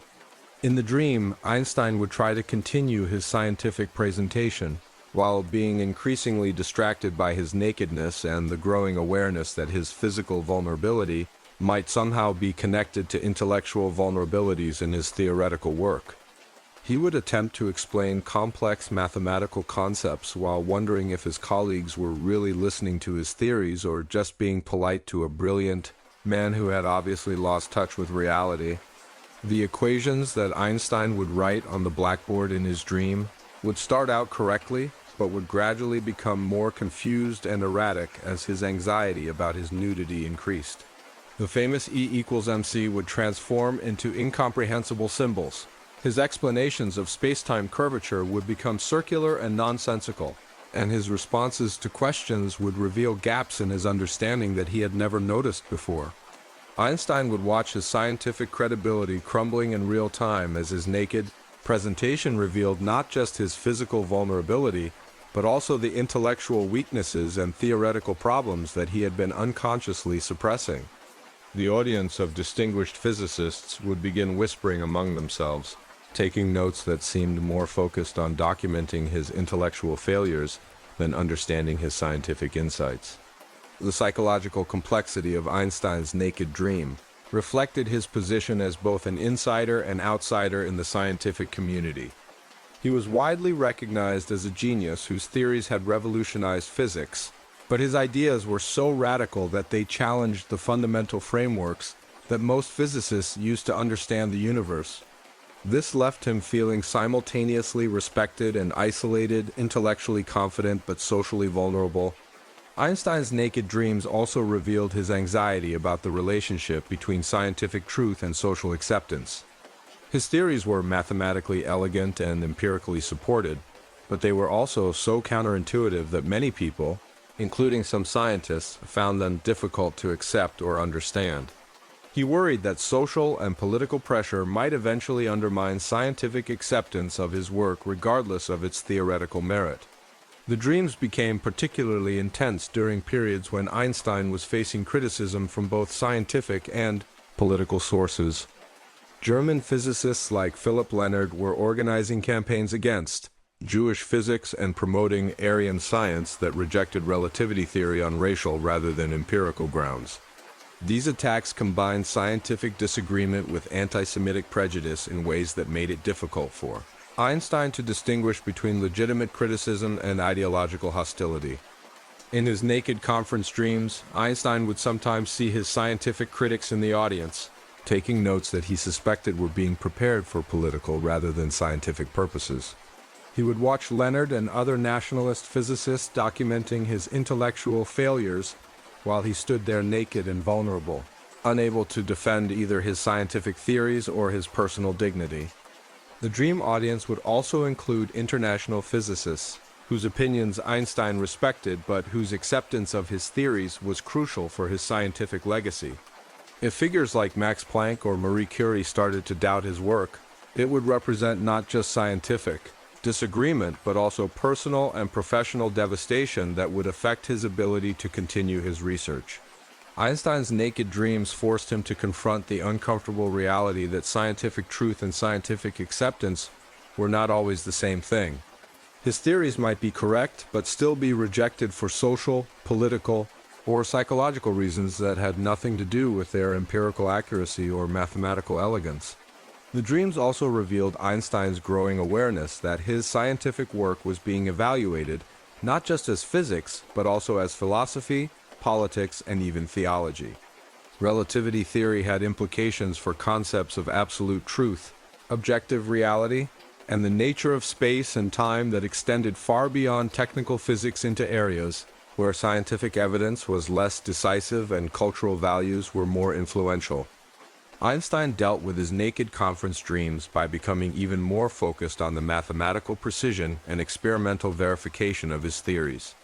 He realized that scientific ideas had to stand on their own merit regardless of how their creators were perceived socially or personally, but he also understood that social perception could affect whether those ideas received fair consideration from the scientific community.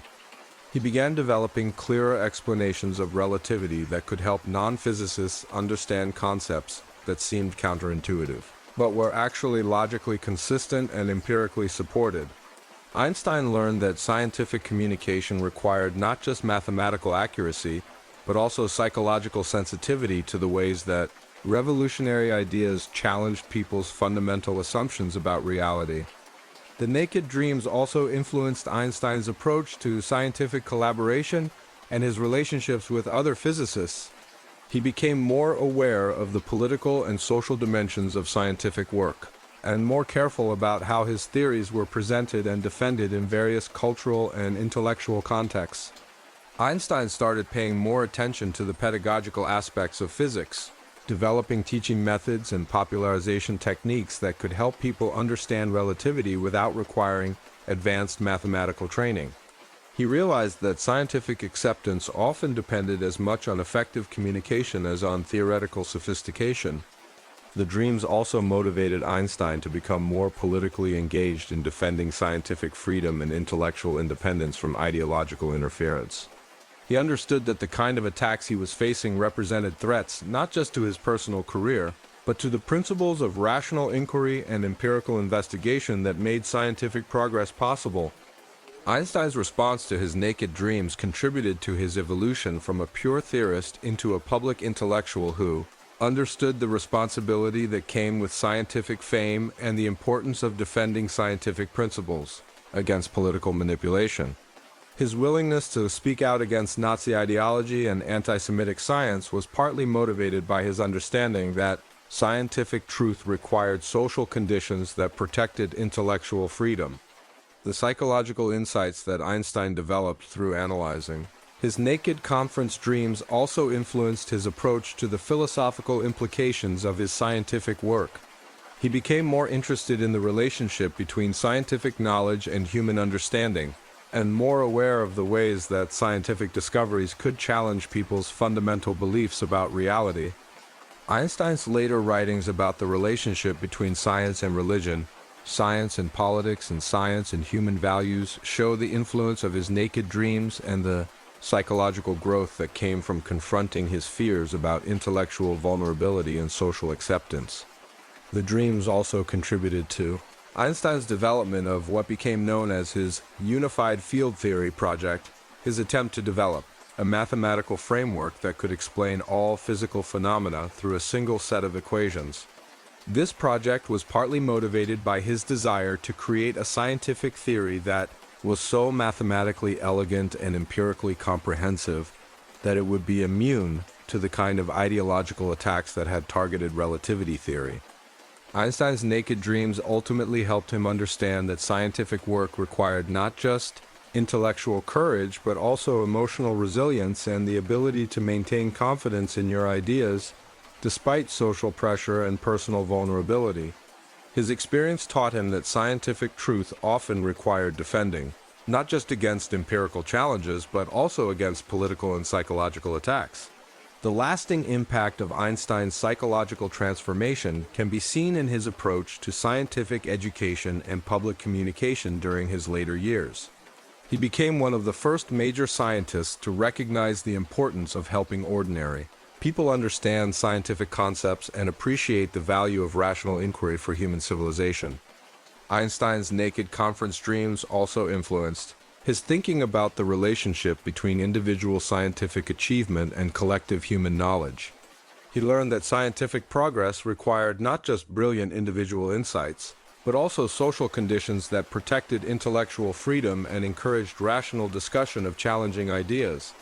Modern physicists who have studied Einstein's later career recognize the period after his naked dreams as crucial to his development as both a scientist and a public intellectual. His willingness to defend scientific principles against ideological attack even when it required personal courage and social risk, helped establish precedents that continue to influence how scientists approach their public responsibilities. The dreams also contributed to Einstein's reputation as a scientist, who could combine theoretical sophistication with human wisdom and moral courage. His example showed that scientific achievement required not just intellectual brilliance, but also the psychological strength to maintain confidence in your ideas, despite social pressure and personal vulnerability. Einstein's case demonstrates how embarrassing dreams can serve positive psychological functions by forcing people to confront their deepest fears about competence, acceptance, and the relationship between personal vulnerability and professional achievement. His naked dreams helped him develop more authentic and effective approaches to scientific communication and public engagement. The psychological lesson of Einstein's naked conference dreams seems to be that intellectual courage requires emotional honesty and the willingness to accept vulnerability as part of the process of defending important ideas against criticism and misunderstanding. His nightmares about being exposed taught him that scientific truth often required personal exposure to social and political risks.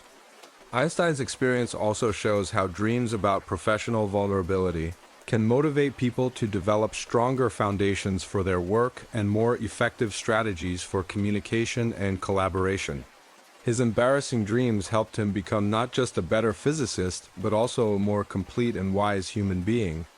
When your dreams about being naked while presenting your life's workforce you to develop more authentic and effective approaches to scientific communication and intellectual courage. You're experiencing the kind of psychological growth that can transform both personal anxiety and professional effectiveness.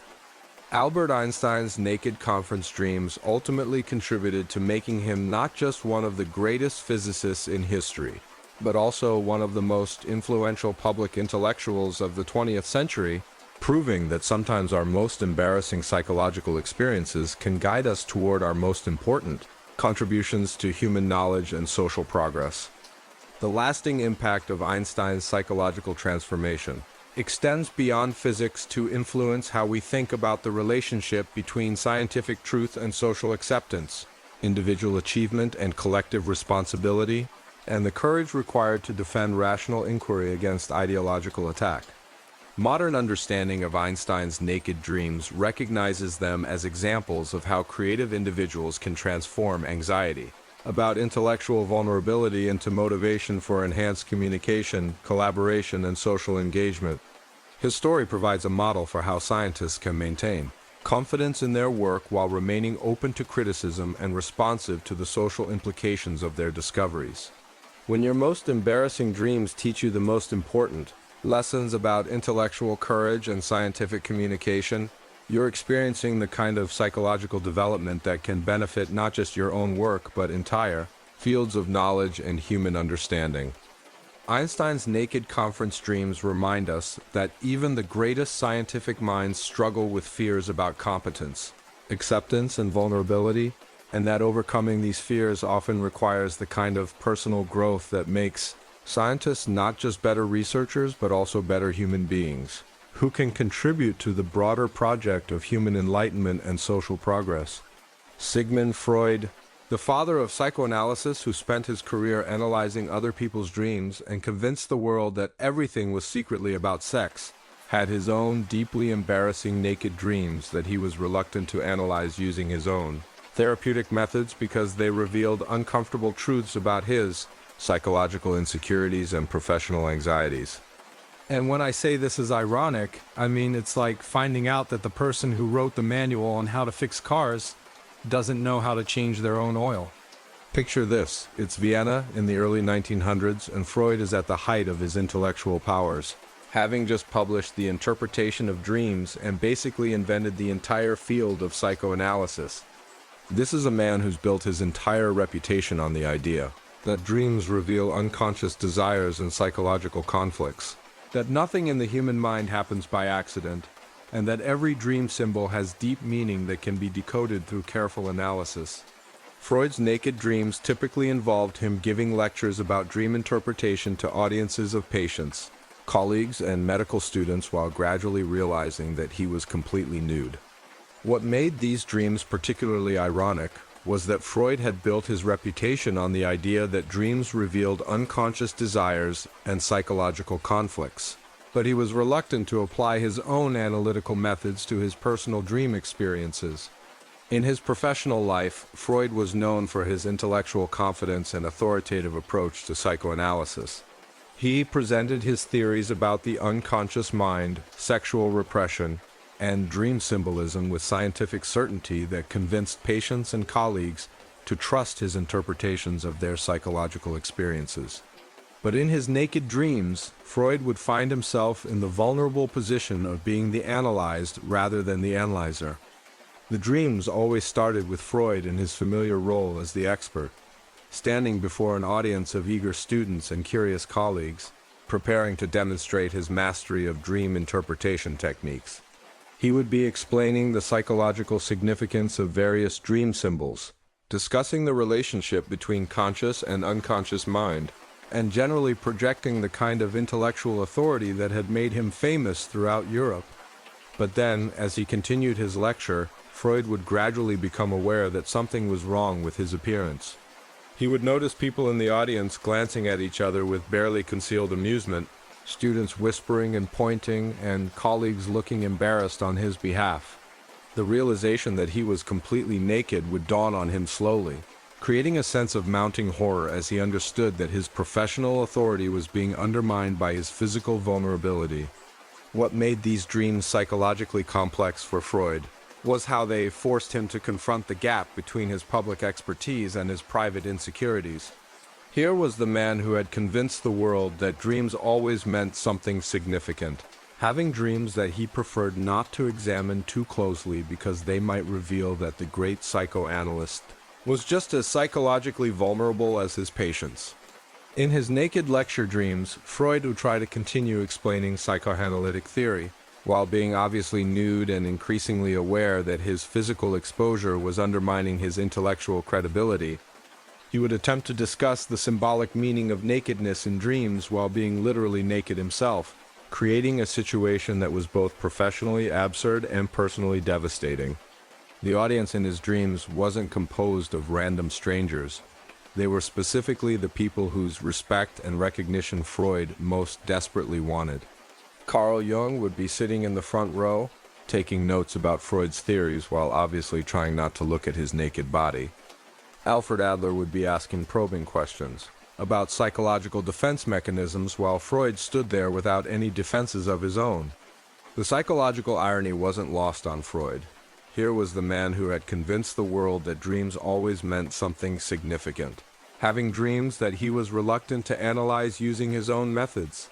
If he applied his standard dream interpretation techniques to his naked lecture dreams, he would have to acknowledge that they revealed his deep insecurities about intellectual authority, professional competence, and the gap between his public image and private vulnerabilities. Freud understood that, according to his own theories, dreams about being naked in public typically represented fears of exposure, judgment, and the anxiety that comes from feeling unprepared or inadequate in important social situations. But acknowledging this interpretation would mean admitting that he, the founder of psychoanalysis, was struggling with exactly the kind of basic psychological insecurities that he helped his patients overcome.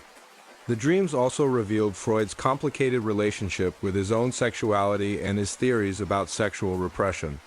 He had built much of psychoanalytic theory around the idea that unconscious sexual desires were the root of most psychological problems, but his naked dreams forced him to confront his own sexual anxieties and the ways that his professional identity was tied to maintaining control over his personal desires and vulnerabilities.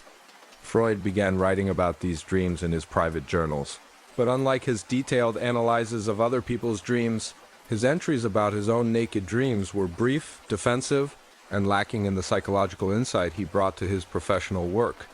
He would describe the dreams but avoid the kind of symbolic interpretation and unconscious analysis that he demanded from his patients and colleagues. The psychological torture of these dreams came from Freud's realization that they challenged the very foundations of his professional identity. If the founder of psychoanalysis was having anxiety dreams about being exposed and judged, What did that say about the effectiveness of his own therapeutic methods? Had he really achieved the kind of psychological insight and emotional maturity that he claimed psychoanalysis could provide? Freud eventually used his naked dreams as inspiration for developing theories about the relationship between professional authority and personal vulnerability. He began to understand that therapists and intellectuals often struggle with the gap between their public expertise and their private insecurities, and that this tension could be a source of both professional motivation and personal anxiety. He started writing about the importance of analysts undergoing their own therapy to understand their psychological blind spots and unconscious motivations. Freud realized that his naked dreams were forcing him to confront the ways that his professional identity was partly built on denying or controlling his own psychological vulnerabilities. The dreams also influenced Freud's thinking about the relationship between intellectual authority and emotional honesty. He began to understand that true psychological insight required the courage to examine your own unconscious mind with the same rigor that you brought to analyzing other people's psychological experiences. But perhaps most importantly, Freud's naked dreams taught him about the universal nature of psychological vulnerability. Even the most accomplished intellectuals and successful professionals were subject to the same basic human fears about exposure, judgment, and inadequacy that affected everyone else. His dreams reminded him that psychological insight was an ongoing process rather than a final achievement. Freud's experience with his own naked dreams ultimately made him a more empathetic and effective therapist. He developed greater appreciation for how difficult it was to examine your own psychological vulnerabilities, and he became more patient with patients who resisted analyzing their most uncomfortable dreams and embarrassing unconscious material. The psychological insight that Freud gained from reluctantly analyzing his naked dreams also influenced his later theories about the therapeutic relationship and the importance of countertransference. The ways that therapists' own psychological issues could affect their work with patients. He learned that acknowledging his own vulnerabilities actually enhanced rather than undermined his professional effectiveness. Modern psychotherapists who study Freud's development recognize his struggle with his naked dreams as an important example of how even the founders of psychology had to grapple with their own psychological challenges. His willingness to eventually examine his most embarrassing dreams, despite his initial reluctance, demonstrated the kind of intellectual courage that made psychoanalysis possible. Freud's naked dreams also contributed to his understanding of how professional identity and personal psychology intersect in complex ways. He learned that maintaining artificial boundaries between professional expertise and personal experience could actually limit therapeutic effectiveness and psychological growth. The lasting impact of Freud's struggle with his naked dreams can be seen in his later emphasis on the importance of personal analysis for therapists and his recognition that psychological insight required ongoing self-examination rather than just academic knowledge about human psychology. When the father of dream analysis has dreams that he's reluctant to analyze, you're dealing with the kind of psychological irony that reveals how even experts can be blind to their own unconscious material. Freud's naked dreams ultimately taught him that intellectual honesty required emotional courage, and that true psychological authority came from acknowledging rather than hiding personal vulnerabilities.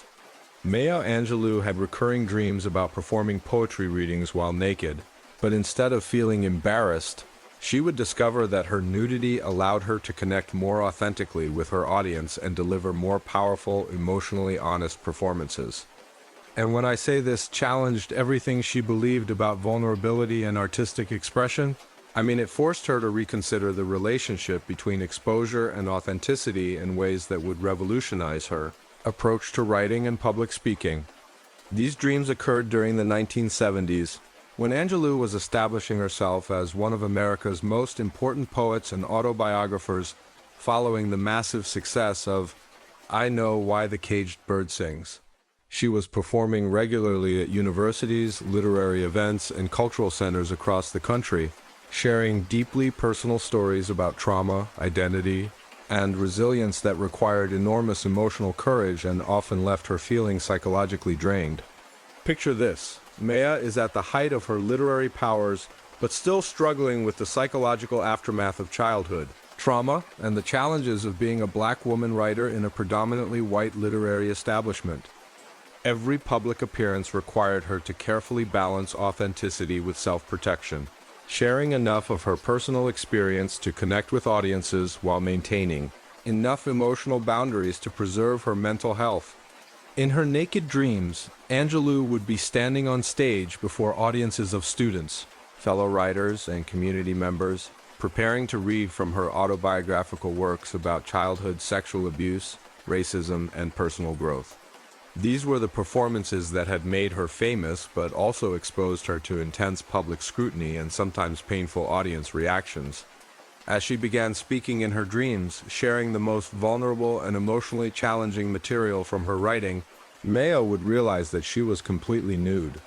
But unlike most naked dreams, where the dreamer feels embarrassed and tries to cover themselves, Maya would experience a profound sense of liberation and authentic connection that enhanced rather than undermined her performance.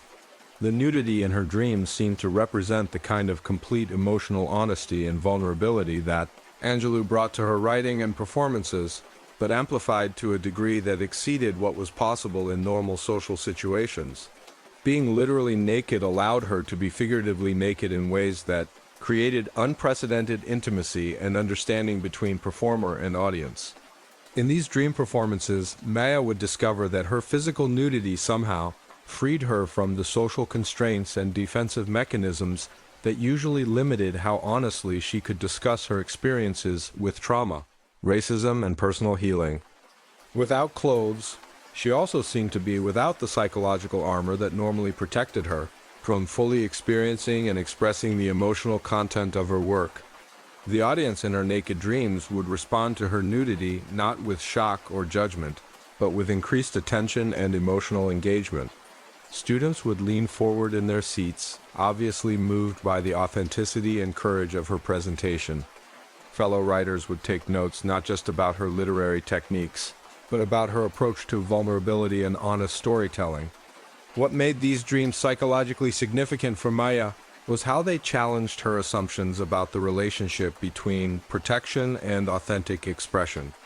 In her waking life, she had spent years developing careful strategies for sharing traumatic experiences without re-traumatizing herself or overwhelming her audiences.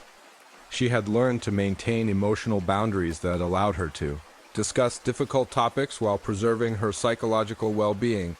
But in her naked dreams, all those protective barriers were gone, and instead of feeling more vulnerable and endangered, Maya felt more powerful and connected than ever before. The dream suggested that her carefully constructed emotional defenses might actually be limiting her ability to achieve the kind of profound human connection that was the ultimate goal of her artistic work. Maya would watch her dream audiences responding to her naked performances with the kind of deep, emotional engagement and understanding that she had always hoped to achieve but rarely experienced in her clothed, defended waking performances. People would be crying, nodding in recognition, and obviously processing their own experiences of trauma and healing through their connection with her completely honest presentation. The dreams also revealed Maya's growing awareness that authentic artistic expression required a willingness to be completely exposed and vulnerable, not just intellectually or emotionally, but in ways that transcended normal social boundaries and protective mechanisms. Her naked dreams suggested that true artistic power came from abandoning rather than maintaining defensive strategies. Maya began writing about these dreams in her journals, analyzing them with the same psychological insight and literary sophistication that she brought to her autobiographical work. She recognized that the nudity represented her desire to achieve complete authenticity in her artistic expression, even if that meant abandoning the protective strategies that kept her psychologically safe. The dreams forced Maya to confront the tension between self-protection and artistic authenticity that had defined much of her career. As someone who had survived significant trauma and faced ongoing racism and sexism, she understood the importance of psychological boundaries and defensive strategies. But as an artist committed to truth-telling and social healing, she also felt pressure to share her experiences as honestly and completely as possible. Maya's naked dreams suggested that these two goals, self-protection and artistic authenticity, might not be as incompatible as she had believed. Perhaps there were ways to be completely vulnerable and honest without sacrificing psychological safety, and perhaps authentic vulnerability could actually be a source of strength rather than weakness. The dreams also influenced Maya's thinking about the relationship between individual healing and collective social change. In her naked performances, she would see audience members obviously processing their own experiences of trauma, discrimination, and personal growth through their connection with her completely honest storytelling. The dreams suggested that authentic vulnerability could serve therapeutic and political functions that went beyond individual artistic expression. Maya began experimenting with incorporating insights from her naked dreams into her actual performances, gradually reducing some of the emotional barriers and protective strategies that had limited her connection with audiences. She started sharing more personal details about her healing process, acknowledging her ongoing struggles and uncertainties, and allowing herself to be more emotionally present during her readings. These changes in her performance style created the kind of audience, engagement, and emotional connection that she had experienced in her naked dreams. People began responding to her work with greater intensity and personal investment, and Maya started receiving feedback indicating that her increased vulnerability was inspiring others to approach their own healing work with greater courage and honesty. The naked dreams also influenced Maya's approach to mentoring younger writers, particularly women and people of color who were struggling with similar conflicts between self-protection and artistic authenticity. She began teaching workshops that explicitly addressed the relationship between vulnerability and artistic power, helping other writers develop strategies for honest expression that didn't require sacrificing psychological safety. Maya's work with emerging writers revealed that many people were struggling with the same tensions between protection and authenticity that her naked dreams had helped her understand. She learned that her experience of transforming vulnerability into strength could serve as a model for others who wanted to use their personal experiences for artistic and social purposes. The dreams ultimately helped Maya develop what she called protected vulnerability, the ability to be completely honest and emotionally present while maintaining the psychological resources necessary for ongoing creative work and personal well-being.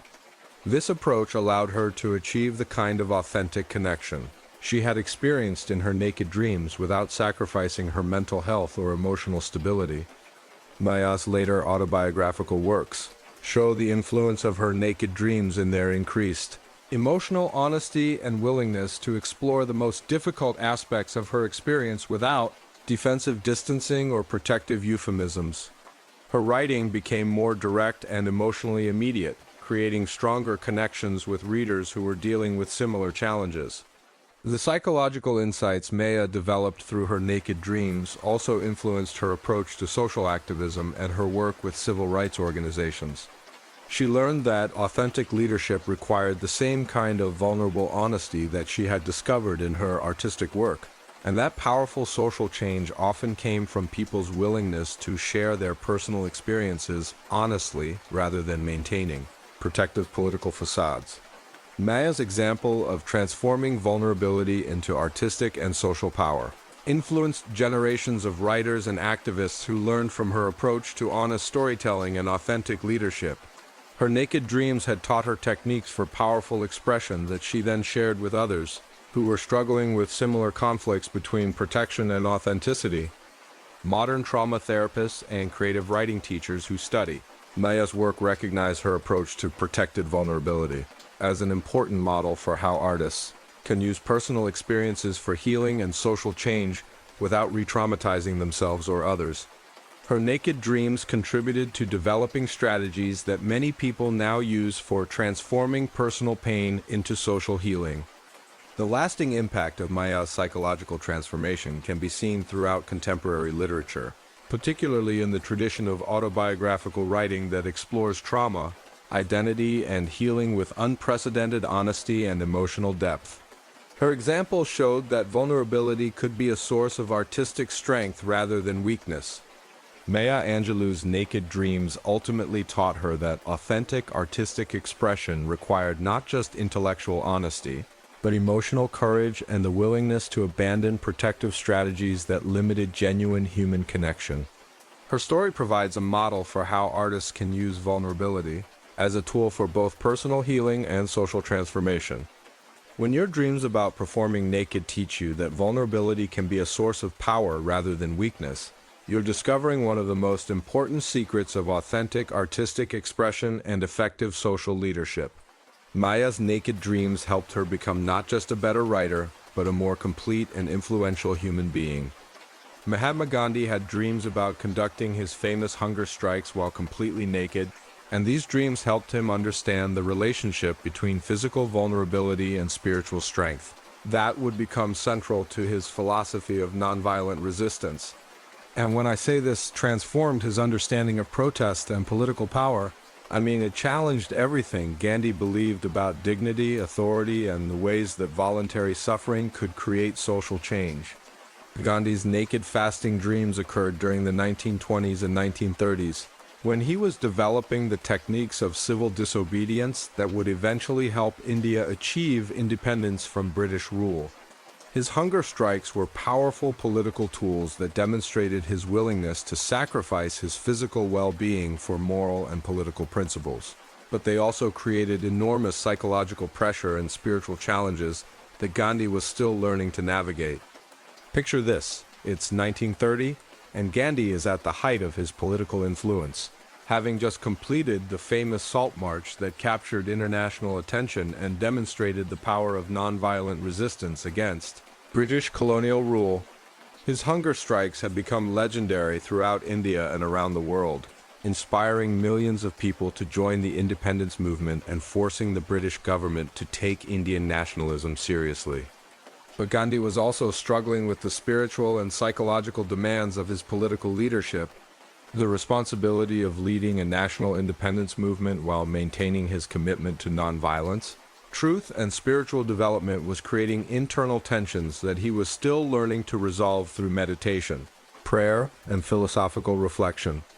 In his naked fasting dreams, Gandhi would be conducting public hunger strikes in front of crowds of supporters, British officials, and international observers.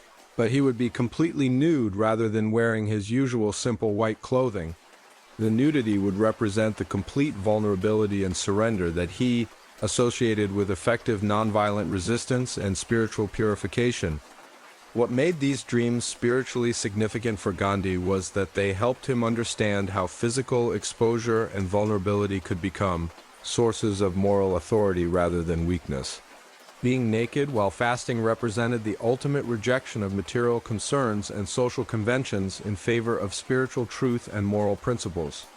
In his dream fasts, Gandhi would discover that his nudity enhanced rather than undermined his political effectiveness. The combination of voluntary hunger and complete physical exposure would create such a powerful demonstration of commitment and spiritual strength that even his political opponents would be moved to respect his moral authority and consider his demands seriously. The crowds in his naked fasting dreams would respond to his nudity not with shock or disgust, but with increased reverence and spiritual engagement. Indian supporters would see his naked fasting as the ultimate expression of renunciation and spiritual dedication. British officials would be forced to confront the moral implications of their colonial policies. When faced with someone who was willing to sacrifice everything, including basic human dignity, for his principles. Gandhi's naked dreams also revealed his growing understanding of how spiritual practices could transform political action. In his dream fasts, the combination of hunger, nudity, and meditation would create altered states of consciousness that provided insights about social justice, human nature, and the relationship between individual transformation and collective change. The dreams forced Gandhi to confront his own attachments to social respectability and conventional ideas about appropriate behavior for political leaders. Even though he had already embraced a lifestyle of voluntary simplicity and renunciation, his naked fasting dreams suggested that he might still be holding onto unnecessary concerns about appearance and social acceptance that limited his spiritual and political effectiveness. Gandhi began writing about these dreams in his spiritual journals, analyzing them through the lens of Hindu philosophy and his study of other religious traditions. He recognized that the nudity represented the kind of complete ego surrender and material detachment that was described in classical spiritual texts, but was rarely achieved by political leaders who were trying to maintain social authority and popular support. The dreams also helped Gandhi understand the relationship between individual spiritual practice and collective social transformation. In his naked fasts, he would experience states of consciousness that seemed to connect him directly with the suffering and aspirations of the Indian people, creating a form of spiritual solidarity that transcended normal political relationships. Gandhi's naked fasting dreams influenced his development of satyagraha, the philosophy of nonviolent resistance that required protesters to accept suffering and vulnerability as necessary elements of moral and political transformation. The dreams taught him that effective protest required the willingness to abandon all protective strategies and social conventions in favor of complete truth and authentic spiritual expression. He began incorporating insights from his naked dreams into his actual fasting practices, gradually reducing his concern with maintaining dignified appearances and focusing more completely on the spiritual and political purposes of his voluntary suffering. Gandhi started allowing himself to become more visibly vulnerable during his fasts, recognizing that this vulnerability was actually a source of moral power rather than weakness. The changes in Gandhi's fasting practices created more powerful political and spiritual effects than his previous, more carefully managed hunger strikes. People began responding to his increased vulnerability with greater emotional engagement and spiritual commitment, and his fast started generating more intense pressure for political reform and social change. Gandhi's naked dreams also influenced his approach to training other independence activists and developing the broader satyagraha movement. He began teaching workshops that explicitly addressed the relationship between spiritual vulnerability and political power, helping other protesters understand how voluntary suffering could become a tool for social transformation. The dreams helped Gandhi develop what he called fearless vulnerability, the ability to accept complete exposure and potential harm while maintaining spiritual strength and moral clarity. This approach allowed protesters to demonstrate such complete commitment to their principles that even violent opponents would be forced to question their own behavior and consider alternative approaches to conflict resolution. Gandhi's experience with naked fasting dreams also influenced his thinking about the relationship between individual spiritual development and collective political action. He learned that authentic leadership required the same kind of vulnerable honesty that he had discovered in his spiritual practice, and that powerful social change often came from people's willingness to sacrifice personal comfort and social acceptance for moral principles. The psychological insights Gandhi developed through his naked dreams contributed to his reputation as a spiritual leader who could combine political effectiveness with genuine religious devotion. His willingness to embrace complete vulnerability in service of his principles inspired millions of people to participate in the independence movement and to develop their own spiritual practices. Gandhi's naked fasting dreams ultimately helped him understand that true strength came from the willingness to abandon all defensive strategies and protective mechanisms in favor of complete truth and authentic spiritual expression. This insight became central to his philosophy of nonviolent resistance and influenced independence movements around the world. Modern scholars of nonviolent resistance who have studied Gandhi's development recognize his naked fasting dreams as crucial to his evolution as a leader who could combine spiritual authenticity with political effectiveness. His dreams taught him techniques for powerful protest that inspired generations of activists who learned from his approach to vulnerable leadership. The dreams also contributed to Gandhi's understanding of how spiritual practices could serve political purposes without compromising their religious authenticity. He learned that genuine spiritual development and effective social action were not separate activities, but different aspects of the same commitment to truth and moral transformation. Gandhi's approach to fearless vulnerability influenced later civil rights leaders like Martin Luther King Jr., who adopted similar strategies of accepting suffering and exposure as tools for social change.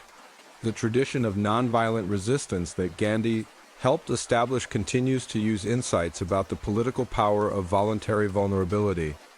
The lasting impact of Gandhi's psychological and spiritual transformation can be seen throughout modern movements for social justice, where activists continue to use strategies that combine spiritual practice with political action. His example showed that vulnerability could be a source of social power rather than weakness.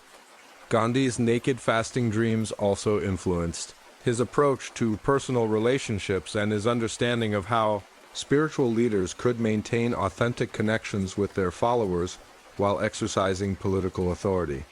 He learned that effective leadership required the willingness to be completely honest about personal struggles and spiritual challenges. When your dreams about naked fasting teach you that complete vulnerability can become a source of moral and political power, you're discovering one of the most important principles of effective nonviolent resistance and spiritual leadership. Gandhi's naked dreams helped him develop strategies that continue to influence social movements around the world. The psychological lesson of Gandhi's naked fasting dreams seems to be that authentic spiritual and political authority comes from the courage to abandon all protective strategies and social conventions in favor of complete commitment to truth and moral principle. His story provides a model for how leaders can use vulnerability as a tool for both personal transformation and social change. Gandhi's experience also demonstrates how embarrassing or challenging dreams can serve important spiritual functions by forcing people to confront their attachments to social respectability and conventional ideas about appropriate behavior. His naked dreams helped him develop more authentic and effective approaches to leadership that transcended normal political categories. Josephine Baker, the American-born entertainer who became famous in 1920s Paris for her provocative dance performances, had complex dreams about performing while naked in venues where her nudity was forbidden rather than celebrated, forcing her to confront the difference between artistic expression and social transgression. And when I say this challenged everything she believed about performance, sexuality, and racial identity, I mean it forced her to understand the complicated relationship between liberation and exploitation in ways that would influence her entire career.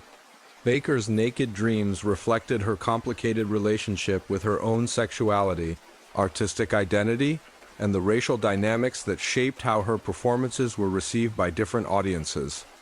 In her professional life, she was known for performances that celebrated the human body and challenged conventional ideas about race, sexuality, and respectability. Her famous banana skirt dance at the Theatre des Champs Elysees had made her an international sensation and established her as a symbol of jazz-age liberation and artistic freedom. These dreams occurred during the late 1920s, when Baker was at the height of her European fame, but was also beginning to understand the complex ways that her success depended on white audiences' fantasies about black sexuality and primitive expression.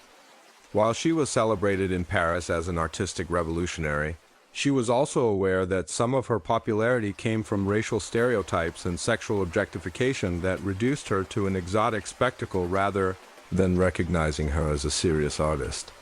Picture this. Josephine is performing at the peak of her powers, commanding stages throughout Europe with her unique combination of athletic dancing, comedic timing, and raw sexual energy that challenged every convention about what entertainment could be. But she's also starting to question whether her artistic freedom is as liberating as it appears, or whether she's become trapped in a different kind of performance that limits her humanity while appearing to celebrate it. In her naked dreams, Baker would find herself performing in conservative venues where her nudity would be shocking rather than artistic churches during religious services, schools during educational programs, or political events where dignitaries expected refined entertainment rather than provocative expression.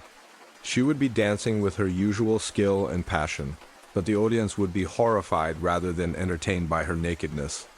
What made these dreams psychologically complex was how they forced Baker to confront the arbitrary and culturally constructed nature of the boundaries between acceptable and unacceptable nudity, artistic expression, and moral transgression. In Paris nightclubs, her near nudity was celebrated as artistic genius and liberation from American Puritanism. But in her dreams, the same body and the same movements would be treated as scandalous, inappropriate, and morally corrupting. The dream audiences would react to her naked, dancing with the kind of moral outrage and social condemnation that she had experienced in America before moving to Europe.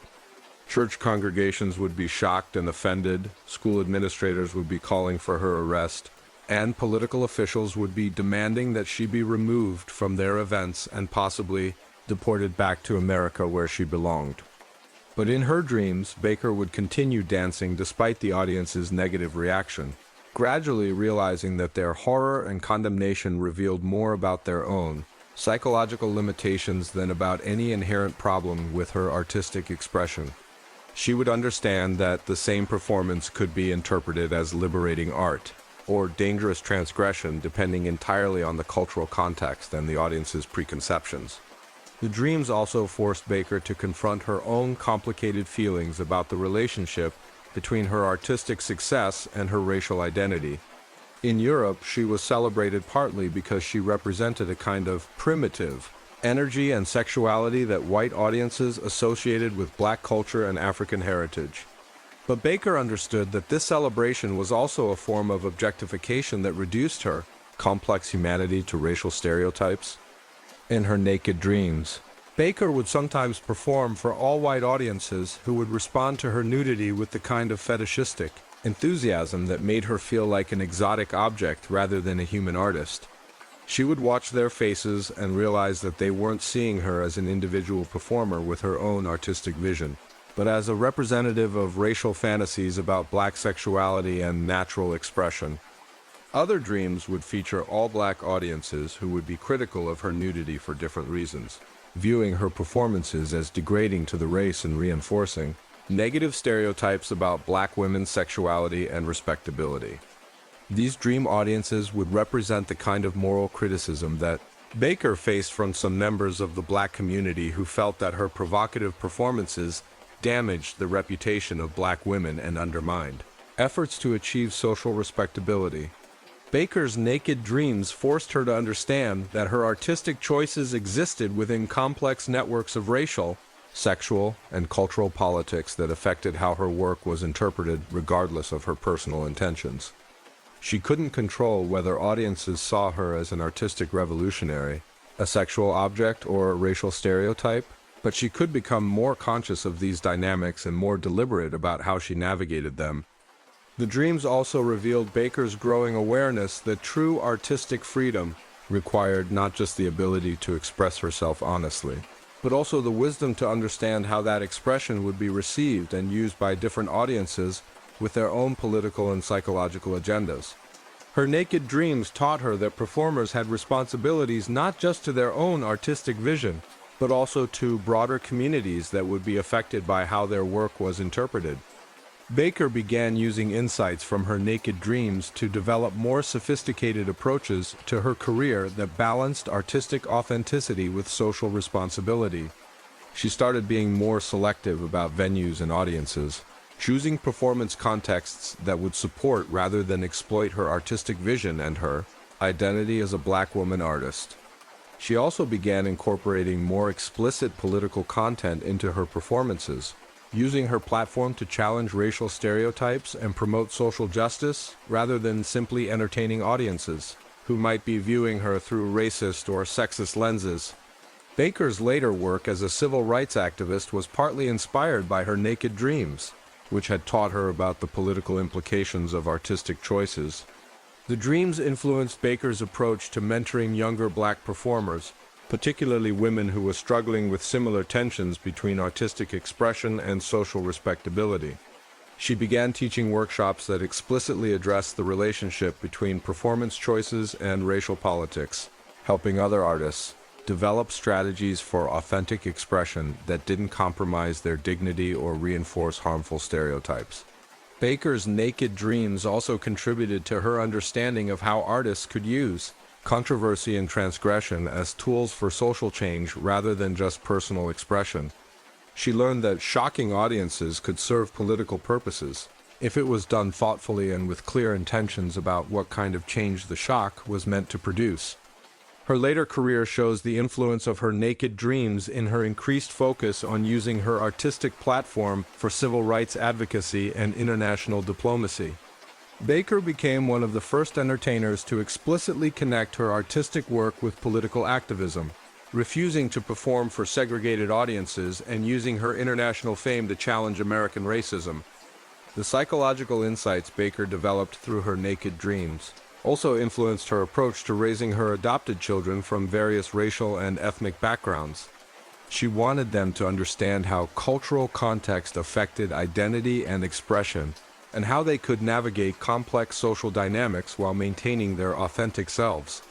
Baker's naked dreams ultimately helped her understand that artistic freedom and social responsibility were not contradictory goals but different aspects of the same commitment to using creativity for human liberation and social justice. Her story provides a model for how artists can balance personal expression with collective responsibility.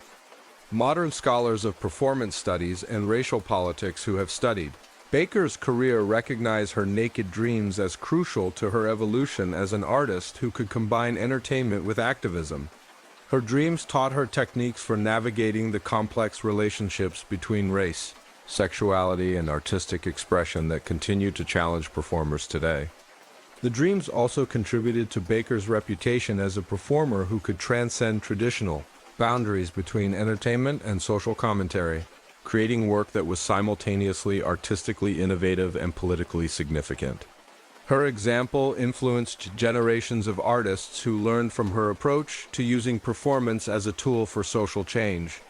Baker's experience with naked dreams demonstrates how embarrassing or challenging dream content can serve important developmental functions by forcing artists to confront the social and political implications of their work. Her dreams helped her develop more authentic and effective approaches to performance that served both artistic and social purposes.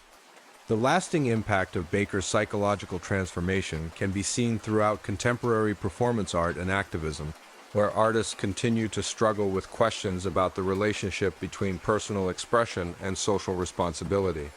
Her example shows that artistic authenticity often requires understanding and engaging with the political context that shape how creative work is received and interpreted. When your dreams about naked performance teach you that artistic choices always exist within complex networks of social and political meaning, you're learning one of the most important lessons about the relationship between creativity and social responsibility.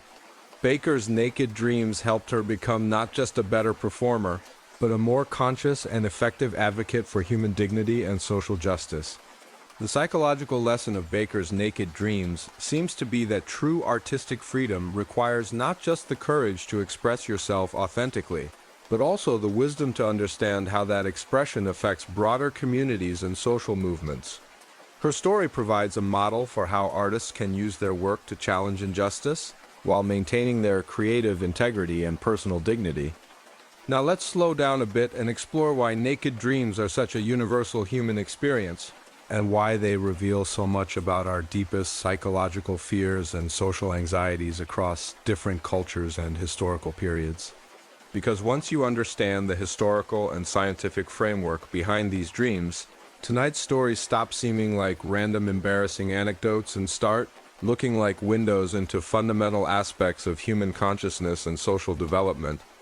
The thing about naked dreams is that they're remarkably consistent across completely different societies, time periods, and cultural contexts. Ancient Egyptians building pyramids along the Nile, medieval peasants working feudal farms in Europe, samurai warriors in feudal Japan, Inuit hunters in the Arctic, and modern urban professionals all report having essentially the same nightmare about being unexpectedly nude in social situations where clothing is expected and required. This universality suggests that naked dreams tap into fundamental aspects of human psychology that transcend specific cultural conditions. While the details might vary, ancient Romans might dream about losing their togas in the Forum, while modern people dream about showing up to work without pants. The core emotional experience remains the same across centuries and civilizations. Throughout history, Different cultures have developed sophisticated interpretations of naked dreams that reveal fascinating insights about their values, fears, and understanding of human psychology. These interpretations show us how various societies understood the relationship between physical exposure and psychological vulnerability, and how they used dream analysis to help people navigate the complex social dynamics of their communities. Let's start with ancient Egypt, where naked dreams were often interpreted as signs that the dreamer was spiritually unprepared for important transitions or challenges.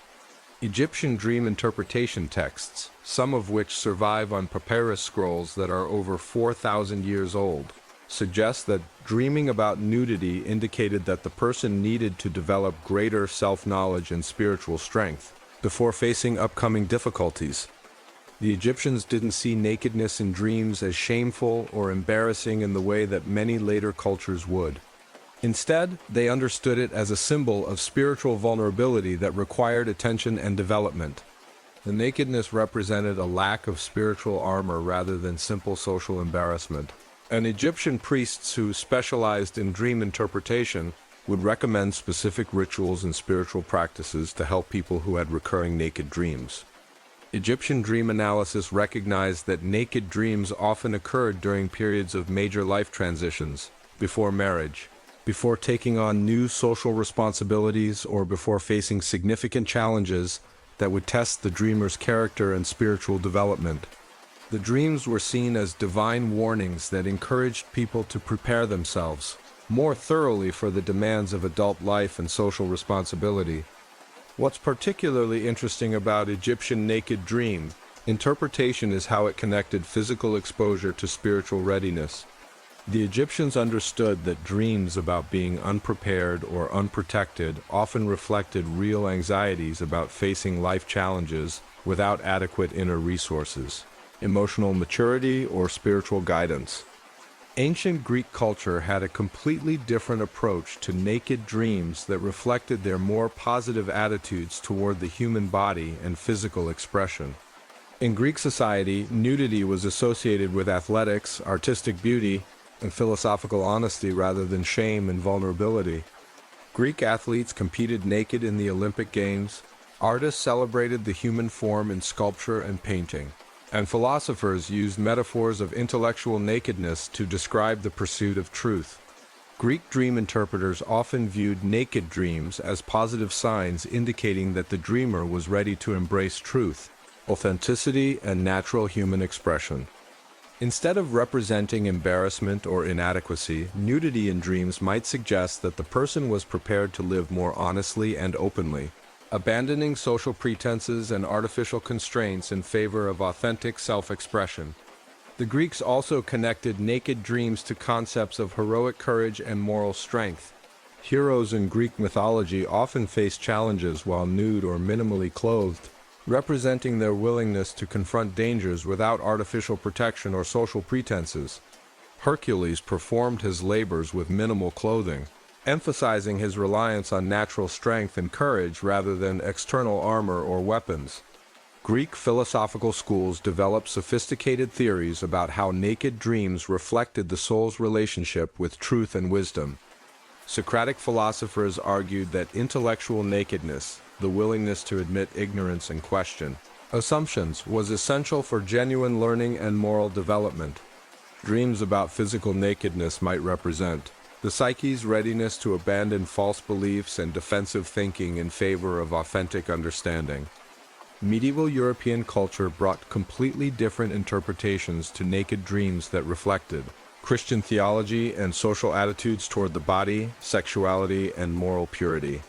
During the Middle Ages, naked dreams were often interpreted as signs of spiritual vulnerability or moral transgression that required religious attention and correction. Christian dream interpretation emphasized that nakedness represented the fallen state of humanity after Adam and Eve's expulsion from Eden. Dreaming about being naked might indicate that the dreamer was struggling with sin, temptation, or spiritual inadequacy that needed to be addressed through prayer, confession, and moral improvement. Medieval theologians developed complex theories about how naked dreams reflected the soul's condition and relationship with divine grace.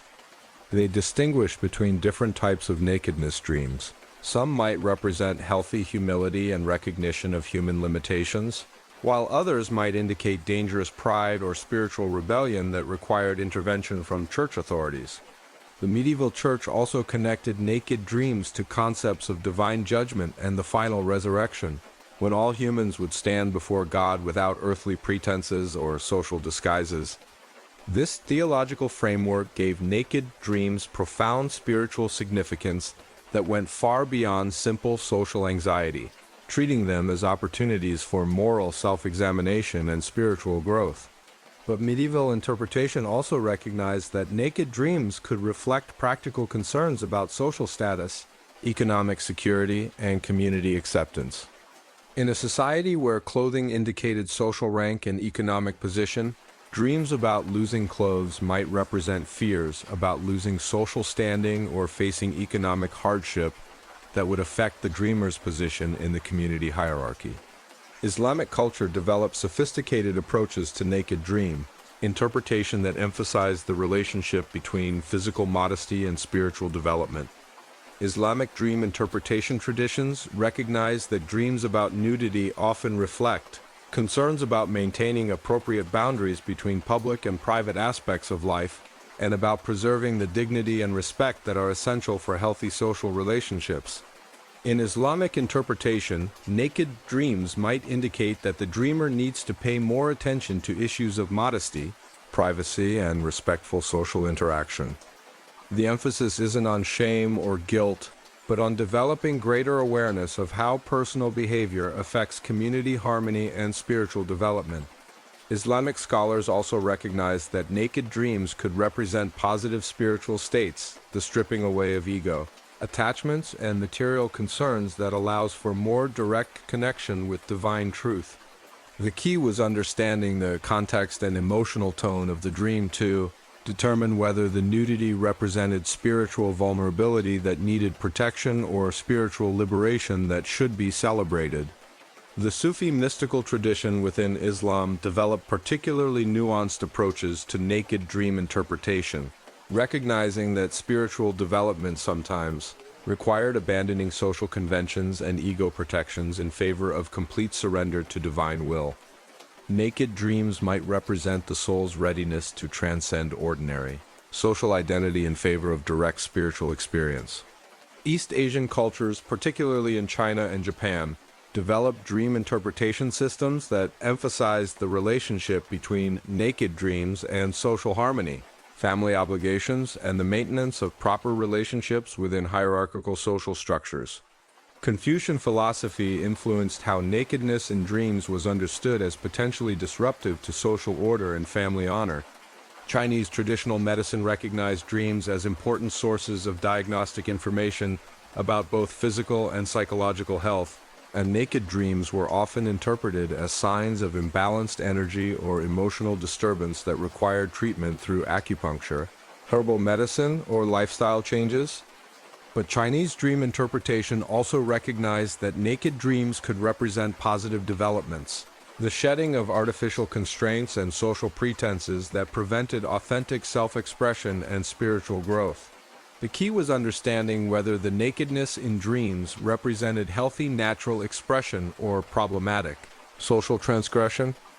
Japanese culture, with its complex codes of social behavior and emphasis on maintaining proper appearances, tended to interpret naked dreams as signs of potential social disruption that required careful attention to etiquette, respect for others, and the maintenance of harmony within family and community relationships. Indigenous cultures around the world have developed perhaps the most sophisticated understanding of naked dreams, treating them as important sources of spiritual guidance and social wisdom that must be interpreted within the context of tribal traditions, seasonal cycles, and the dreamer's role within the community. Native American dream interpretation often views nakedness as representing spiritual vulnerability that requires protection through ceremonies, prayers, and community support. But it can also represent spiritual strength and connection with natural forces that transcend ordinary social boundaries and material concerns. Many indigenous cultures recognize that naked dreams often occur during vision quests, initiation ceremonies, and other spiritual transitions where individuals are supposed to abandon ordinary social identity in favor of deeper spiritual understanding and community connection. Aboriginal Australian Dreamtime traditions understand naked dreams as potentially connecting the dreamer with ancestral spirits and creation stories that existed before human social conventions and material culture. The nudity might represent a return to the primordial state of consciousness that allows access to spiritual knowledge and cultural wisdom. African traditional cultures often interpret naked dreams within the context of community health and social balance, recognizing that individual psychological experiences reflect broader patterns of tribal harmony and spiritual well-being. Naked dreams might indicate that the community needs to address issues of social justice, resource distribution, or spiritual practice that are affecting collective psychological health. Modern psychological science has provided fascinating insights into why naked dreams are so common and what they reveal about universal human psychological processes.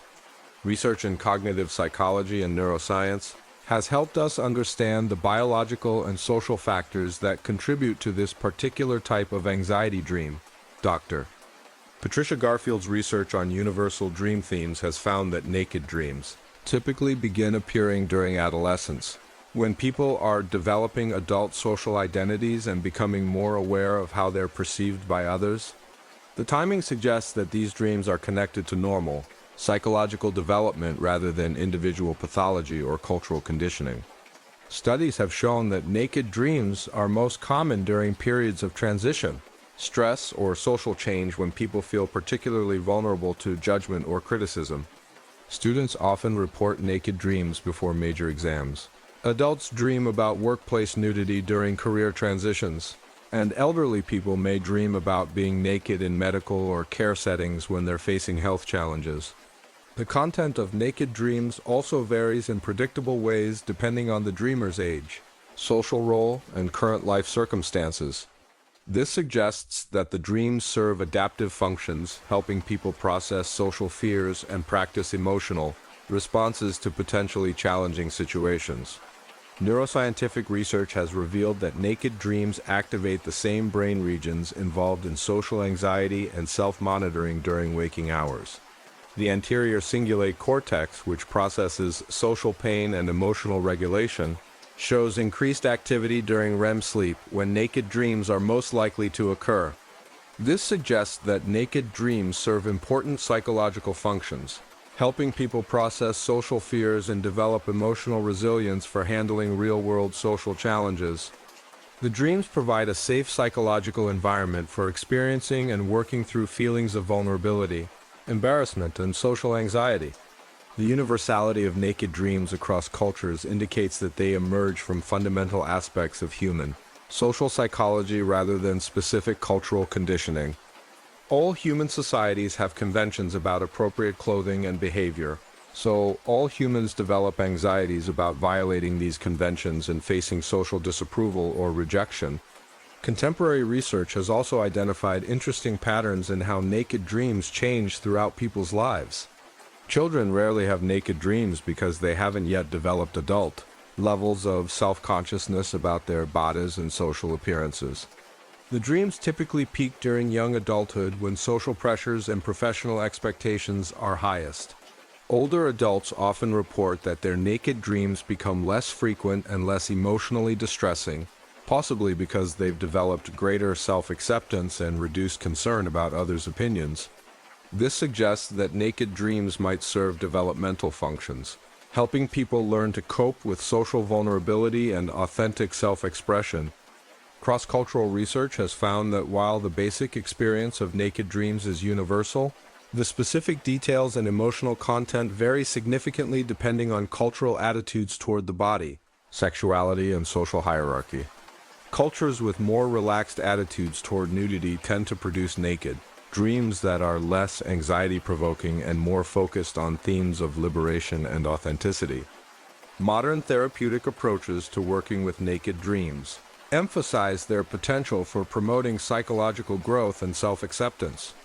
Instead of viewing these dreams as simple anxiety symptoms, Many therapists help clients explore what the dreams reveal about their relationships with vulnerability, authenticity, and social connection. Dream analysis techniques help people understand that naked dreams often represent positive psychological developments, willingness to be more genuine, desire for deeper connections with others, and courage to face social challenges without artificial protection or pretense. The therapeutic value of naked dreams lies partly in their ability to help people practice emotional responses to vulnerability and social exposure in a safe psychological environment. By experiencing and processing feelings of embarrassment, anxiety, and eventual acceptance within dreams, people can develop greater resilience for handling real-world social challenges. Perhaps most importantly, modern understanding of naked dreams emphasizes their connection to themes of authenticity and self-acceptance that are central to psychological health and social well-being. These dreams remind us that everyone struggles with fears of judgment and desires for genuine connection, and that vulnerability can be a source of strength rather than weakness. The scientific study of naked dreams also reveals important insights about the relationship between individual psychology and social functioning.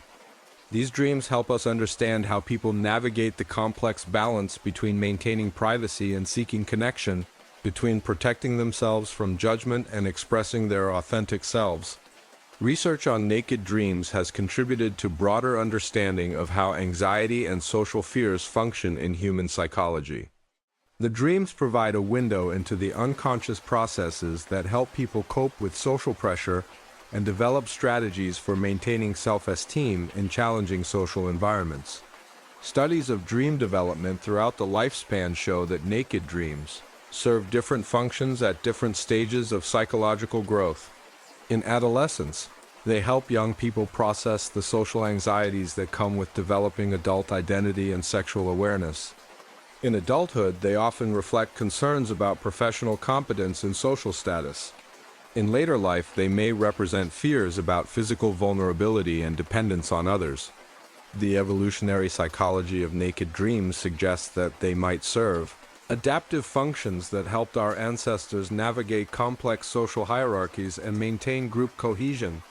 The ability to experience and process social anxiety through dreams might have provided survival advantages by helping people anticipate and prepare for real social challenges. Researchers have found that people who report more frequent naked dreams often score higher on measures of social sensitivity and empathy, suggesting that these dreams might be associated with enhanced ability to understand and respond to social cues and other people's emotional states. The neurochemistry of naked dreams involves complex interactions between stress hormones, neurotransmitters, and brain regions responsible for social cognition and emotional regulation. Understanding these biological mechanisms helps explain why naked dreams are so emotionally intense and why they often occur during periods of social stress or transition. Modern sleep research has also revealed that naked dreams are more likely to occur during certain stages of REM sleep, when the brain is most active in processing emotional memories and social experiences.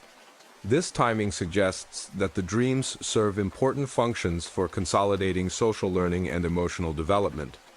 The therapeutic applications of naked dream analysis have been incorporated into various forms of psychotherapy, including cognitive behavioral therapy, psychoanalysis, and humanistic approaches that emphasize personal growth and self-acceptance.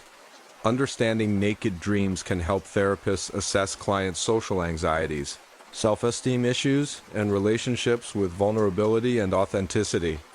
Perhaps the most important insight from research on naked dreams is that they represent normal, healthy expressions of human social psychology rather than pathological symptoms or personal failings. These dreams connect us to fundamental aspects of human experience that transcend cultural differences and historical periods. The fact that people throughout history and across cultures have experienced essentially the same naked dreams suggests that there are universal aspects of human consciousness and social development that remain constant despite technological progress and cultural change. Understanding naked dreams also provides insights into the relationship between individual psychological development and collective social evolution. As societies become more complex and social expectations become more demanding, people may experience increased anxiety about social performance and authentic self-expression that manifests in their dream lives.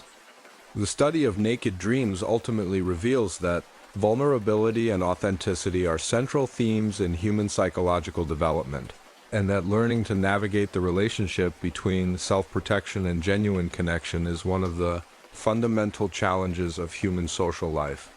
When we understand naked dreams as expressions of universal human experiences rather than personal embarrassments, we can appreciate them as opportunities for psychological growth, social learning, and the development of emotional resilience that serves us throughout our lives.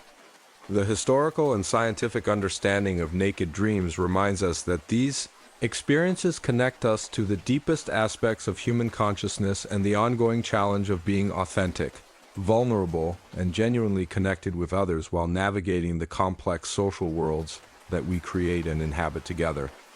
Now let's slow down a bit and explore why naked dreams are such a universal human experience, and why they reveal so much about our deepest psychological fears and social anxieties across different cultures and historical periods. Because once you understand the historical and scientific framework behind these dreams, tonight's stories stop seeming like random embarrassing anecdotes and start looking like windows into fundamental aspects of human consciousness and social development. The thing about naked dreams is that they're remarkably consistent across completely different societies, time periods, and cultural contexts. Ancient Egyptians building pyramids along the Nile, medieval peasants working feudal farms in Europe, samurai warriors in feudal Japan, Inuit hunters in the Arctic, and modern urban professionals all report having essentially the same nightmare about being unexpectedly nude in social situations where clothing is expected and required. This universality suggests that naked dreams tap into fundamental aspects of human psychology that transcend specific cultural conditions. While the details might vary, ancient Romans might dream about losing their togas in the forum, while modern people dream about showing up to work without pants. The core emotional experience remains the same across centuries and civilizations. Throughout history, different cultures have developed sophisticated interpretations of naked dreams that reveal fascinating insights about their values, fears, and understanding of human psychology. These interpretations show us how various societies understood the relationship between physical exposure and psychological vulnerability, and how they used dream analysis to help people navigate the complex social dynamics of their communities. Let's start with ancient Egypt, where naked dreams were often interpreted as signs that the dreamer was spiritually unprepared for important transitions or challenges. Egyptian dream interpretation texts, some of which survive on papyrus scrolls that are over 4,000 years old, suggest that dreaming about nudity indicated that the person needed to develop greater self-knowledge and spiritual strength before facing upcoming difficulties. The Egyptians didn't see nakedness in dreams as shameful or embarrassing in the way that many later cultures would. Instead, they understood it as a symbol of spiritual vulnerability that required attention and development. The nakedness represented a lack of spiritual armor rather than simple social embarrassment. And Egyptian priests who specialized in dream interpretation would recommend specific rituals and spiritual practices to help people who had recurring naked dreams. Egyptian dream analysis recognized that naked dreams often occurred during periods of major life transitions, before marriage, before taking on new social responsibilities, or before facing significant challenges that would test the dreamer's character and spiritual development. The dreams were seen as divine warnings that encouraged people to prepare themselves more thoroughly for the demands of adult life and social responsibility. What's particularly interesting about Egyptian naked dream interpretation is how it connected physical exposure to spiritual readiness.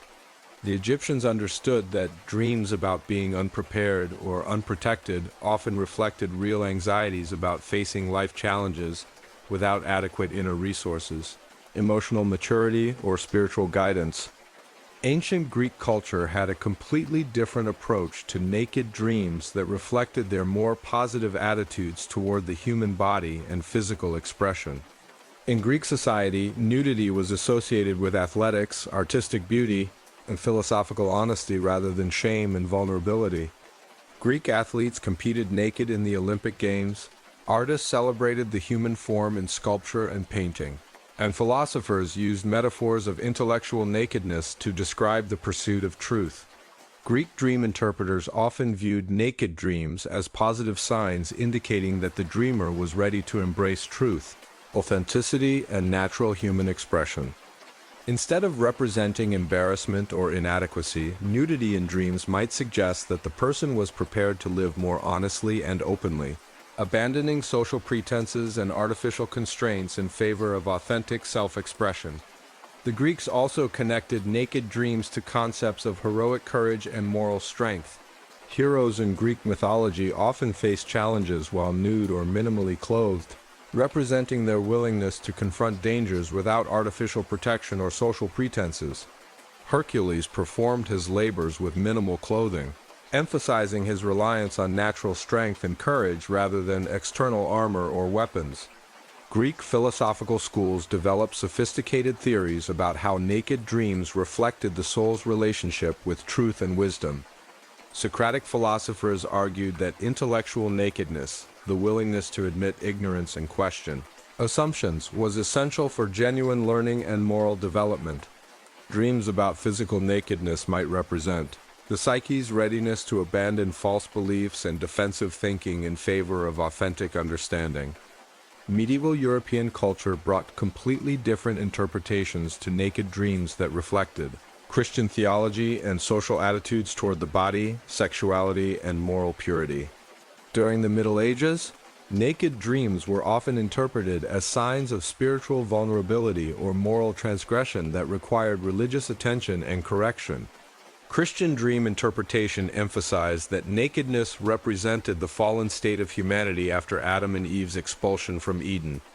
Dreaming about being naked might indicate that the dreamer was struggling with sin, temptation, or spiritual inadequacy that needed to be addressed through prayer, confession, and moral improvement.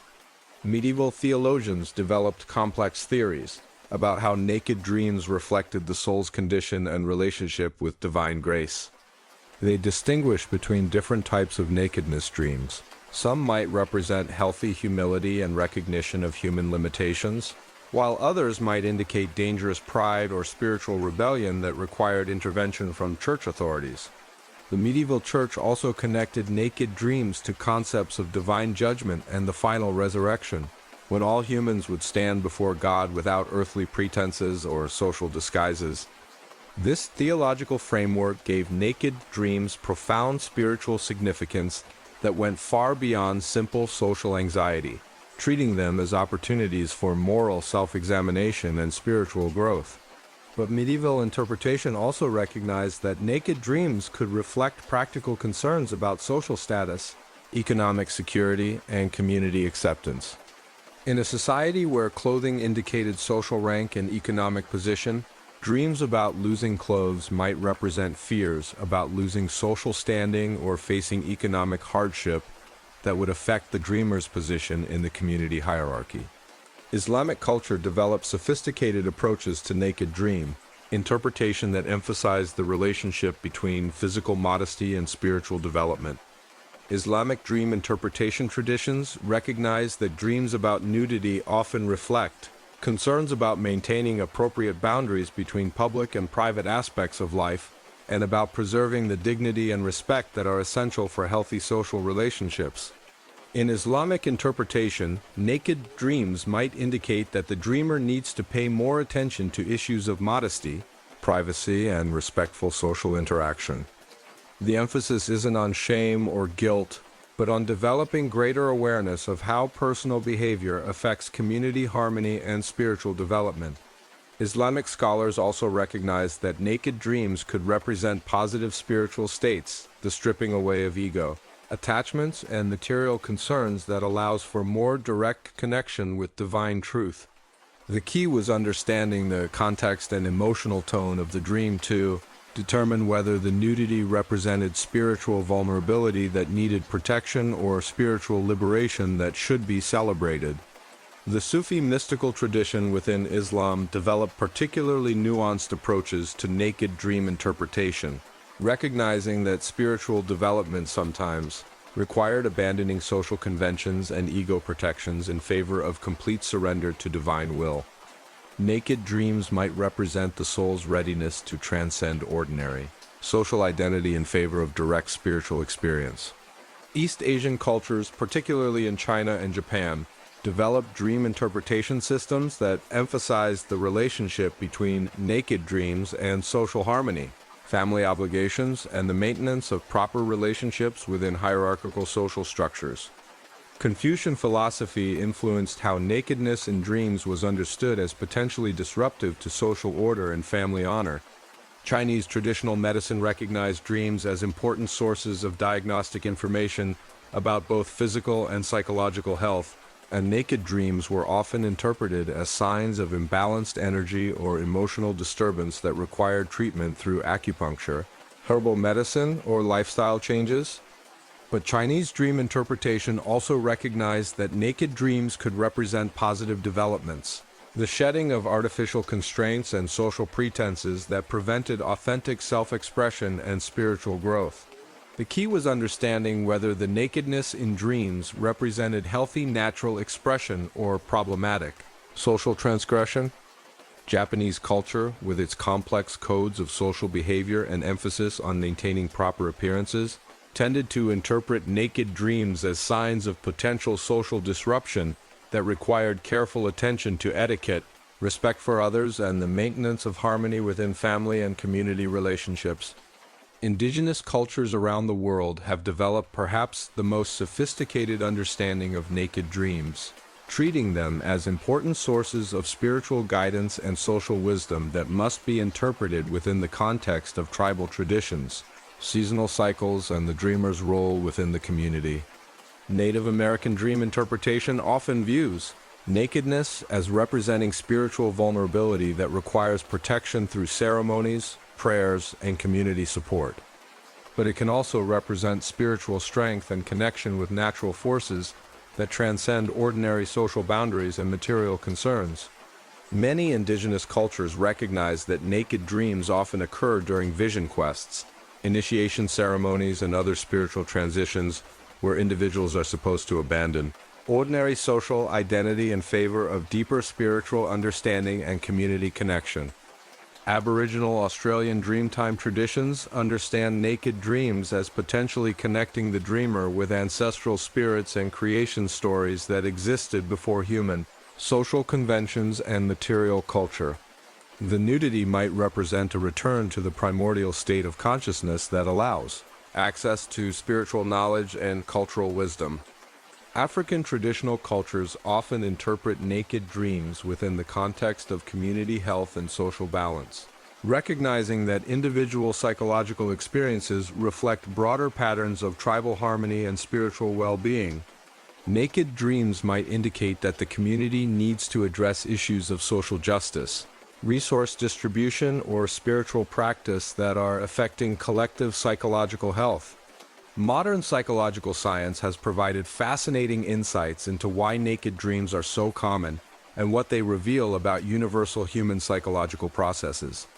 Research in cognitive psychology and neuroscience has helped us understand the biological and social factors that contribute to this particular type of anxiety dream. Dr. Patricia Garfield's research on universal dream themes has found that naked dreams typically begin appearing during adolescence, when people are developing adult social identities and becoming more aware of how they're perceived by others.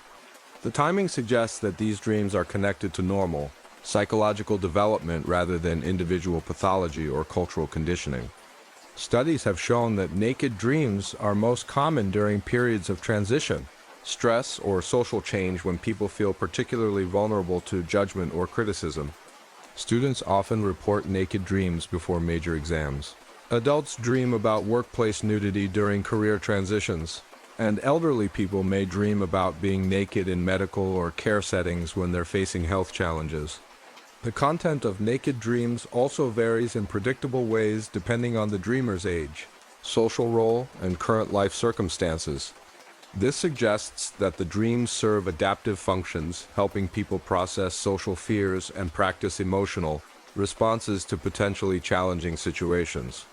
Neuroscientific research has revealed that naked dreams activate the same brain regions involved in social anxiety and self-monitoring during waking hours.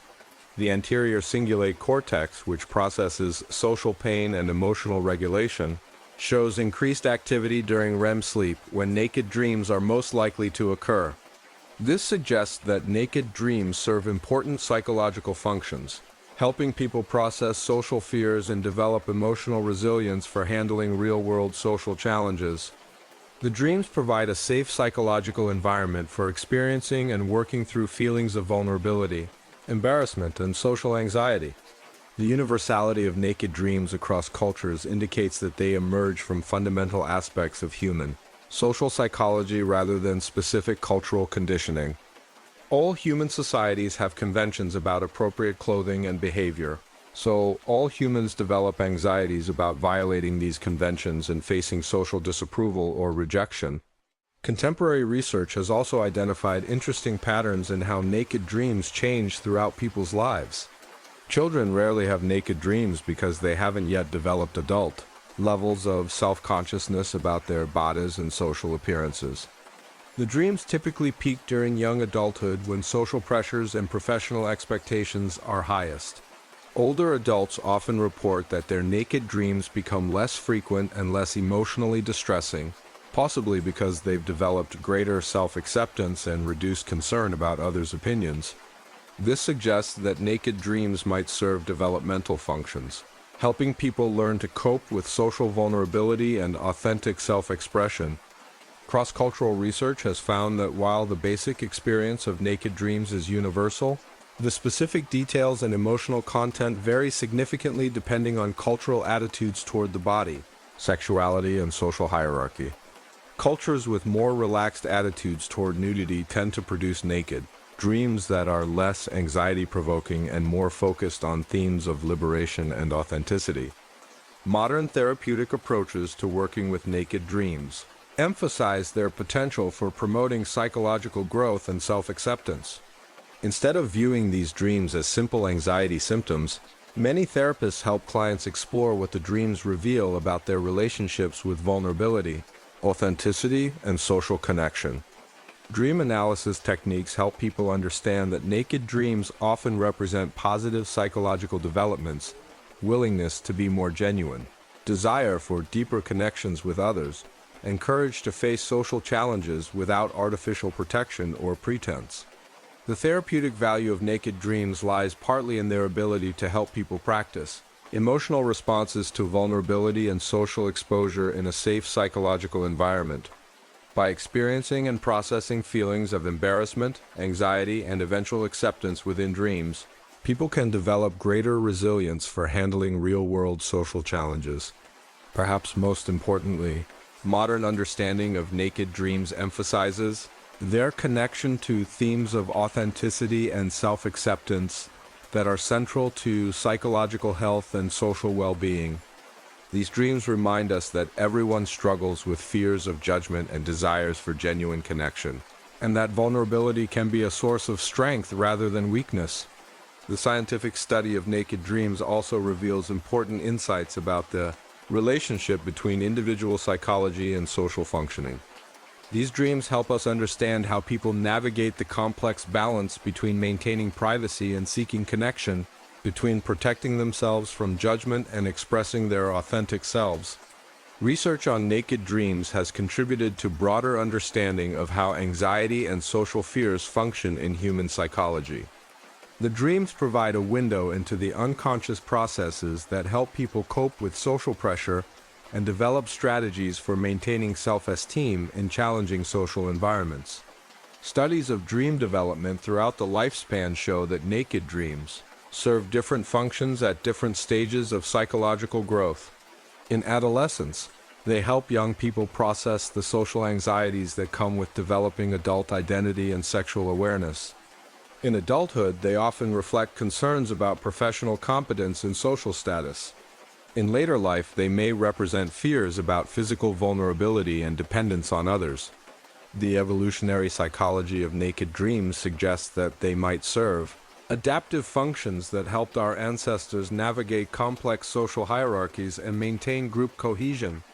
The ability to experience and process social anxiety through dreams might have provided survival advantages by helping people anticipate and prepare for real social challenges. Researchers have found that people who report more frequent naked dreams often score higher on measures of social sensitivity and empathy, suggesting that these dreams might be associated with enhanced ability to understand and respond to social cues and other people's emotional states. The neurochemistry of naked dreams involves complex interactions between stress hormones, neurotransmitters, and brain regions responsible for social cognition and emotional regulation. Understanding these biological mechanisms helps explain why naked dreams are so emotionally intense and why they often occur during periods of social stress or transition. Modern sleep research has also revealed that naked dreams are more likely to occur during certain stages of REM sleep, when the brain is most active in processing emotional memories and social experiences. This timing suggests that the dreams serve important functions for consolidating social learning and emotional development. The therapeutic applications of naked dream analysis have been incorporated into various forms of psychotherapy, including cognitive behavioral therapy, psychoanalysis, and humanistic approaches that emphasize personal growth and self-acceptance. Understanding naked dreams can help therapists assess clients' social anxieties, self-esteem issues, and relationships with vulnerability and authenticity. Perhaps the most important insight from research on naked dreams is that they represent normal, healthy expressions of human social psychology rather than pathological symptoms or personal failings. These dreams connect us to fundamental aspects of human experience that transcend cultural differences and historical periods. The fact that people throughout history and across cultures have experienced essentially the same naked dreams suggests that there are universal aspects of human consciousness and social development that remain constant despite technological progress and cultural change. Understanding naked dreams also provides insights into the relationship between individual psychological development and collective social evolution. As societies become more complex and social expectations become more demanding, people may experience increased anxiety about social performance and authentic self-expression that manifests in their dream lives.